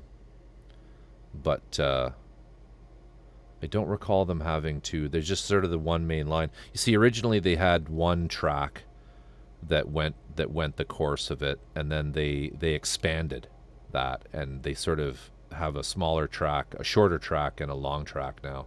But I think they're the same gauge. And then I did these in a different color. Anyway, it's lots of fun.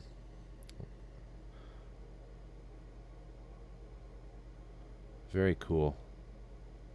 Especially like, it's one of those things, right, where the actual live Steam ones are really fucking awesome, but the like the electric ones are kind of like, this is a kid's ride.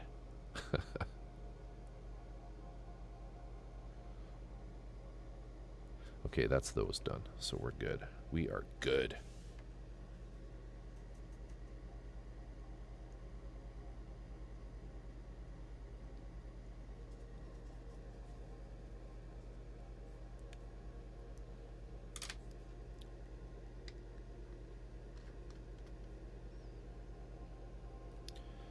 Yeah, the 5-inch one. Yeah, it's a wee, just a wee tiny thing.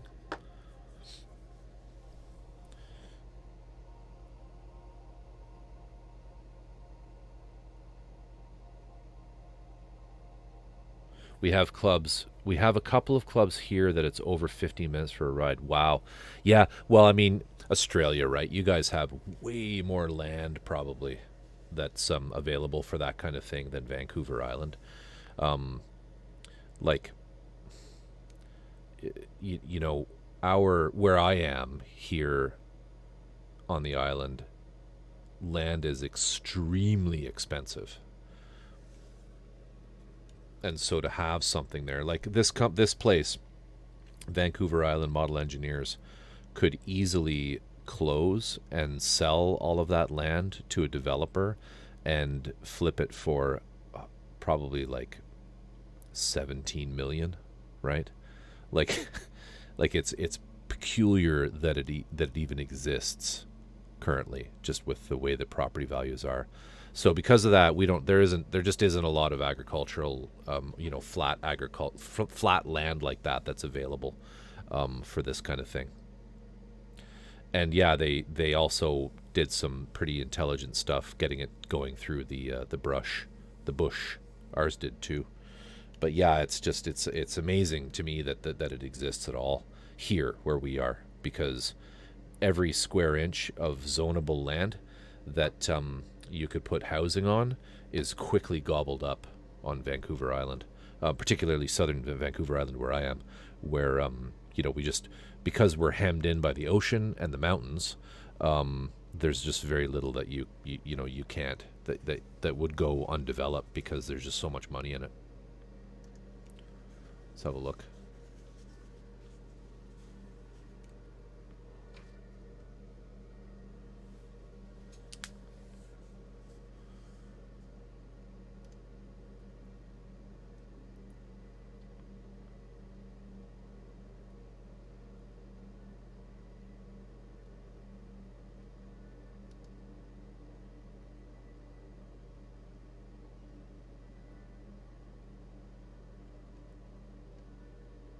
Gah. I can't really do Facebook.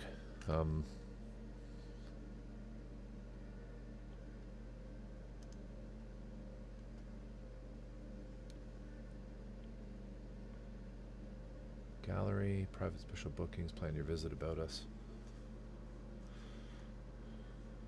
Running times, tickets. See, the VIME is just by donation. You just throw whatever you can in the box, which is kind of nice. But yeah, it looks like a lot of fun too. Traveler's Choice TripAdvisor, that's awesome.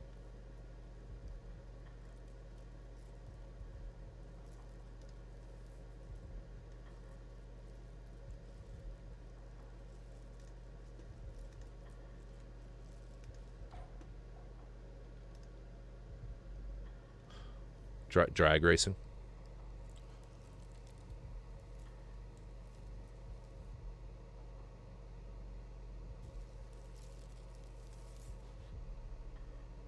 Pretty cool.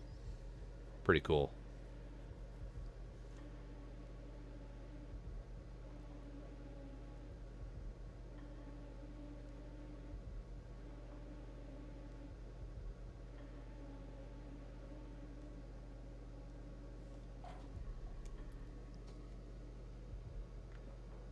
That's fun.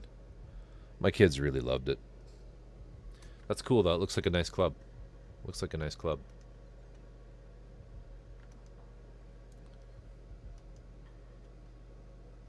Ours is kind of weird. The VIME one's a little bit weird because it's also like, it's really Masonic.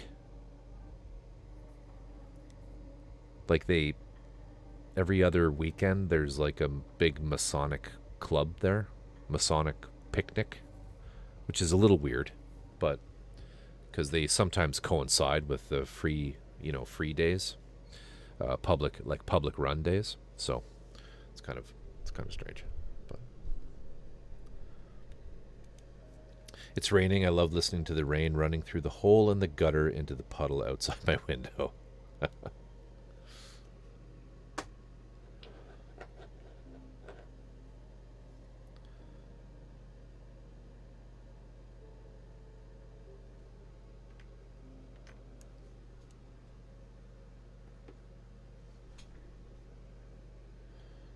All right, so here are the spoils of this evening.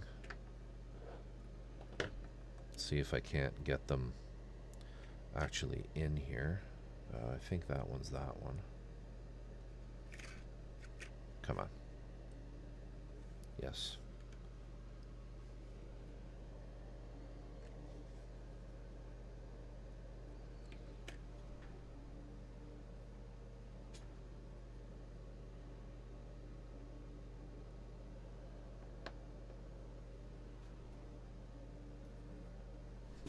They probably pay a pretty penny to the club. No, I have a feeling a lot of the members might be in our local lodge, and so they probably get a little kickback going there. I don't know. It's just kind of weird because there'll be a sign that says, club run this way, secret society meeting this way.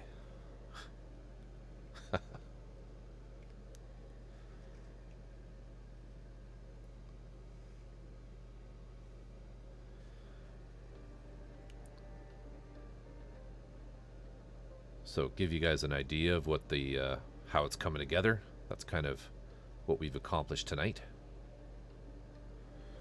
Pretty decent. Pretty happy with that. This is going to look really sweet. So I'll probably do a bit more. Actually, no, I got a shitload of work to do outside tomorrow. We're getting rid of an old shed and putting a new one up. And so I'm doing that. But I'll be back on again tomorrow night. I think maybe I will call it here. Yes, thank you, TJ. They are really looking good. And if you remember, there's that big, I've since stripped it and painted it black, but this, is that the right one? This is going to go here.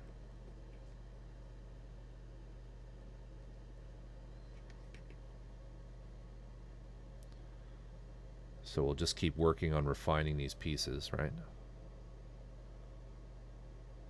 On this, on these pieces, I'll do some detail like this. These stripes. We'll get that on there.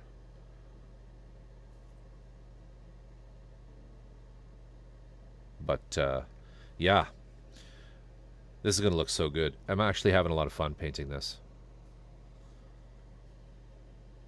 Compared to the big resin conversion that we finished prior to this, that was a lot of masking. I love it though. That one looks pretty hot too. That one looks pretty hot. But you know, I hope this sort of opens people's eyes for like doing these like super distressed kits, even if it's just Gunpla. It's not that hard, and you know, there's no, like, the tolerance is so wide with what you do with the paints that like little tiny fuck ups and going, you know, outside the lines doesn't matter that much, right? So it's just a fun approach to painting kits. You know, when you get something that looks like that at the end, right? You can do some crazy stuff like this. I literally just took a piece of masking tape and cut a grid out on it and stuck them on and sprayed, you know, boom, done.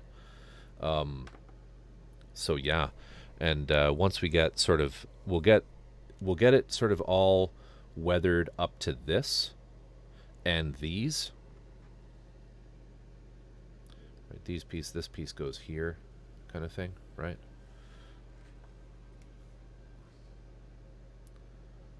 And the legs behind that. And once we get that done, including the one on this side, we'll then glue it permanently in place, and we'll do the oil paint rendering on it before we continue up the rest of the body. I think that's what I'll do. I reserve the right to change my mind, but yeah. And it's shiny. We'll hit the whole thing with a matte coat too at the end. I'll probably use just the Tester's dull coat for this one, but that's kind of the game plan anyway.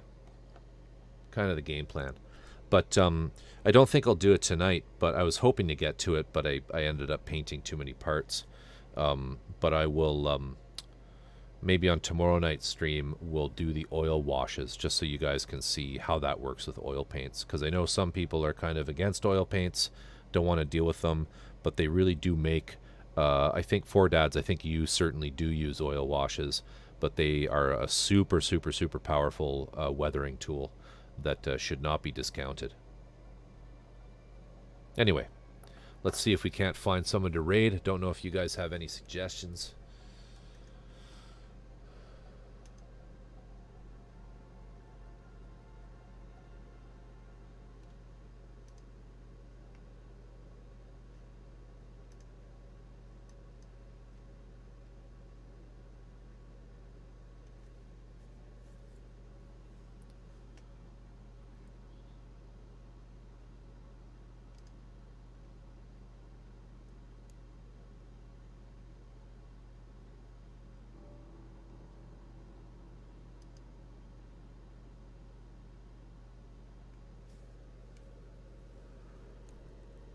Zombie Brush Studios.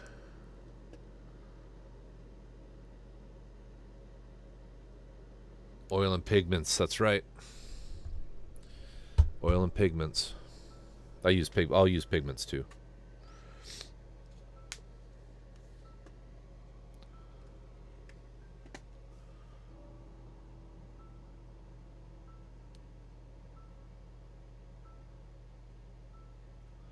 So Zombie Brush Studios is painting some Star Wars minis. Let's maybe just have a look here in the categories.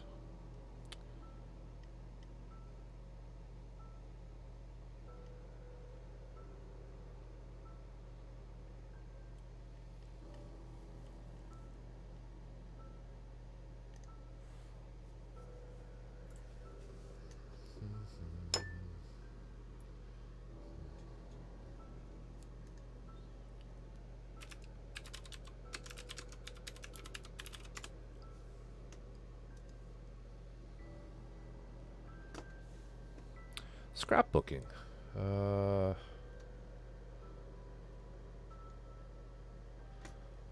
Weathering, chipping, oh, that's me. How embarrassing would that be? Rating myself. Jeez. Martial commissions. Oof. Switch lubricating. Felting.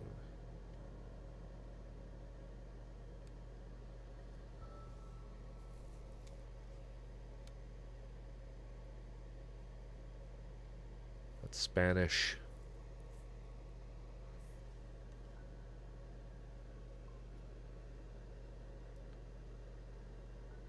Guy's streaming Fortnite. It looks like he just has a camera pointing at his TV. It's awesome. Ghetto streaming.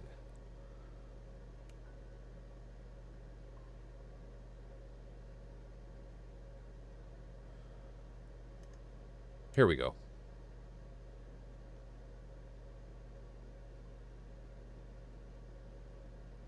All right, we're going to raid Dr. Festus, who is building a 1/200 scale HMS Victory.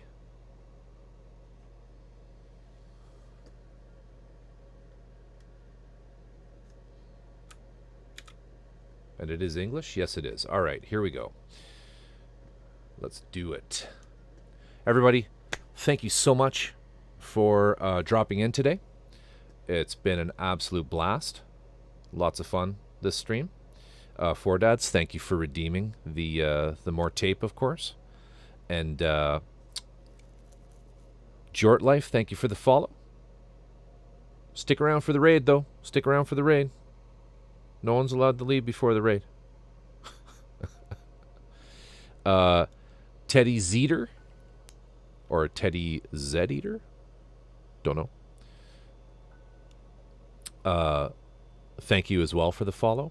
Drift, thank you for the redeem of the dihydrogen monoxide, which I never ended up, well, I did get. I got it. I didn't drink any of it, but I got it. I'll be back on, same time, same place. I've said it 100 times this stream, I think, tomorrow evening. And then following that on Sunday, hope to see you guys, if you can, anybody, on our Discord for the Gundam Thunderbolt watch party. Should be fun.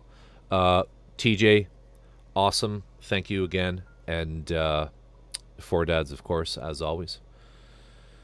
Take care. Have a good Saturday. And let me just set up this raid. This is the wrong thing. I'm in the wrong thing. Creator dashboard. Big ship. You have competition. And Four Dads, you haven't been streaming lately. You got to get back in the game, my friend.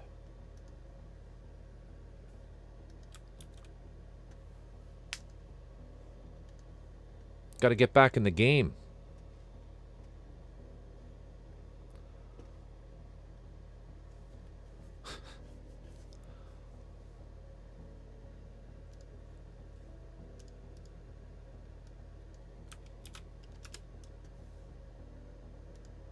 All right, everybody. Take care. Have yourselves a wonderful evening. Bye now.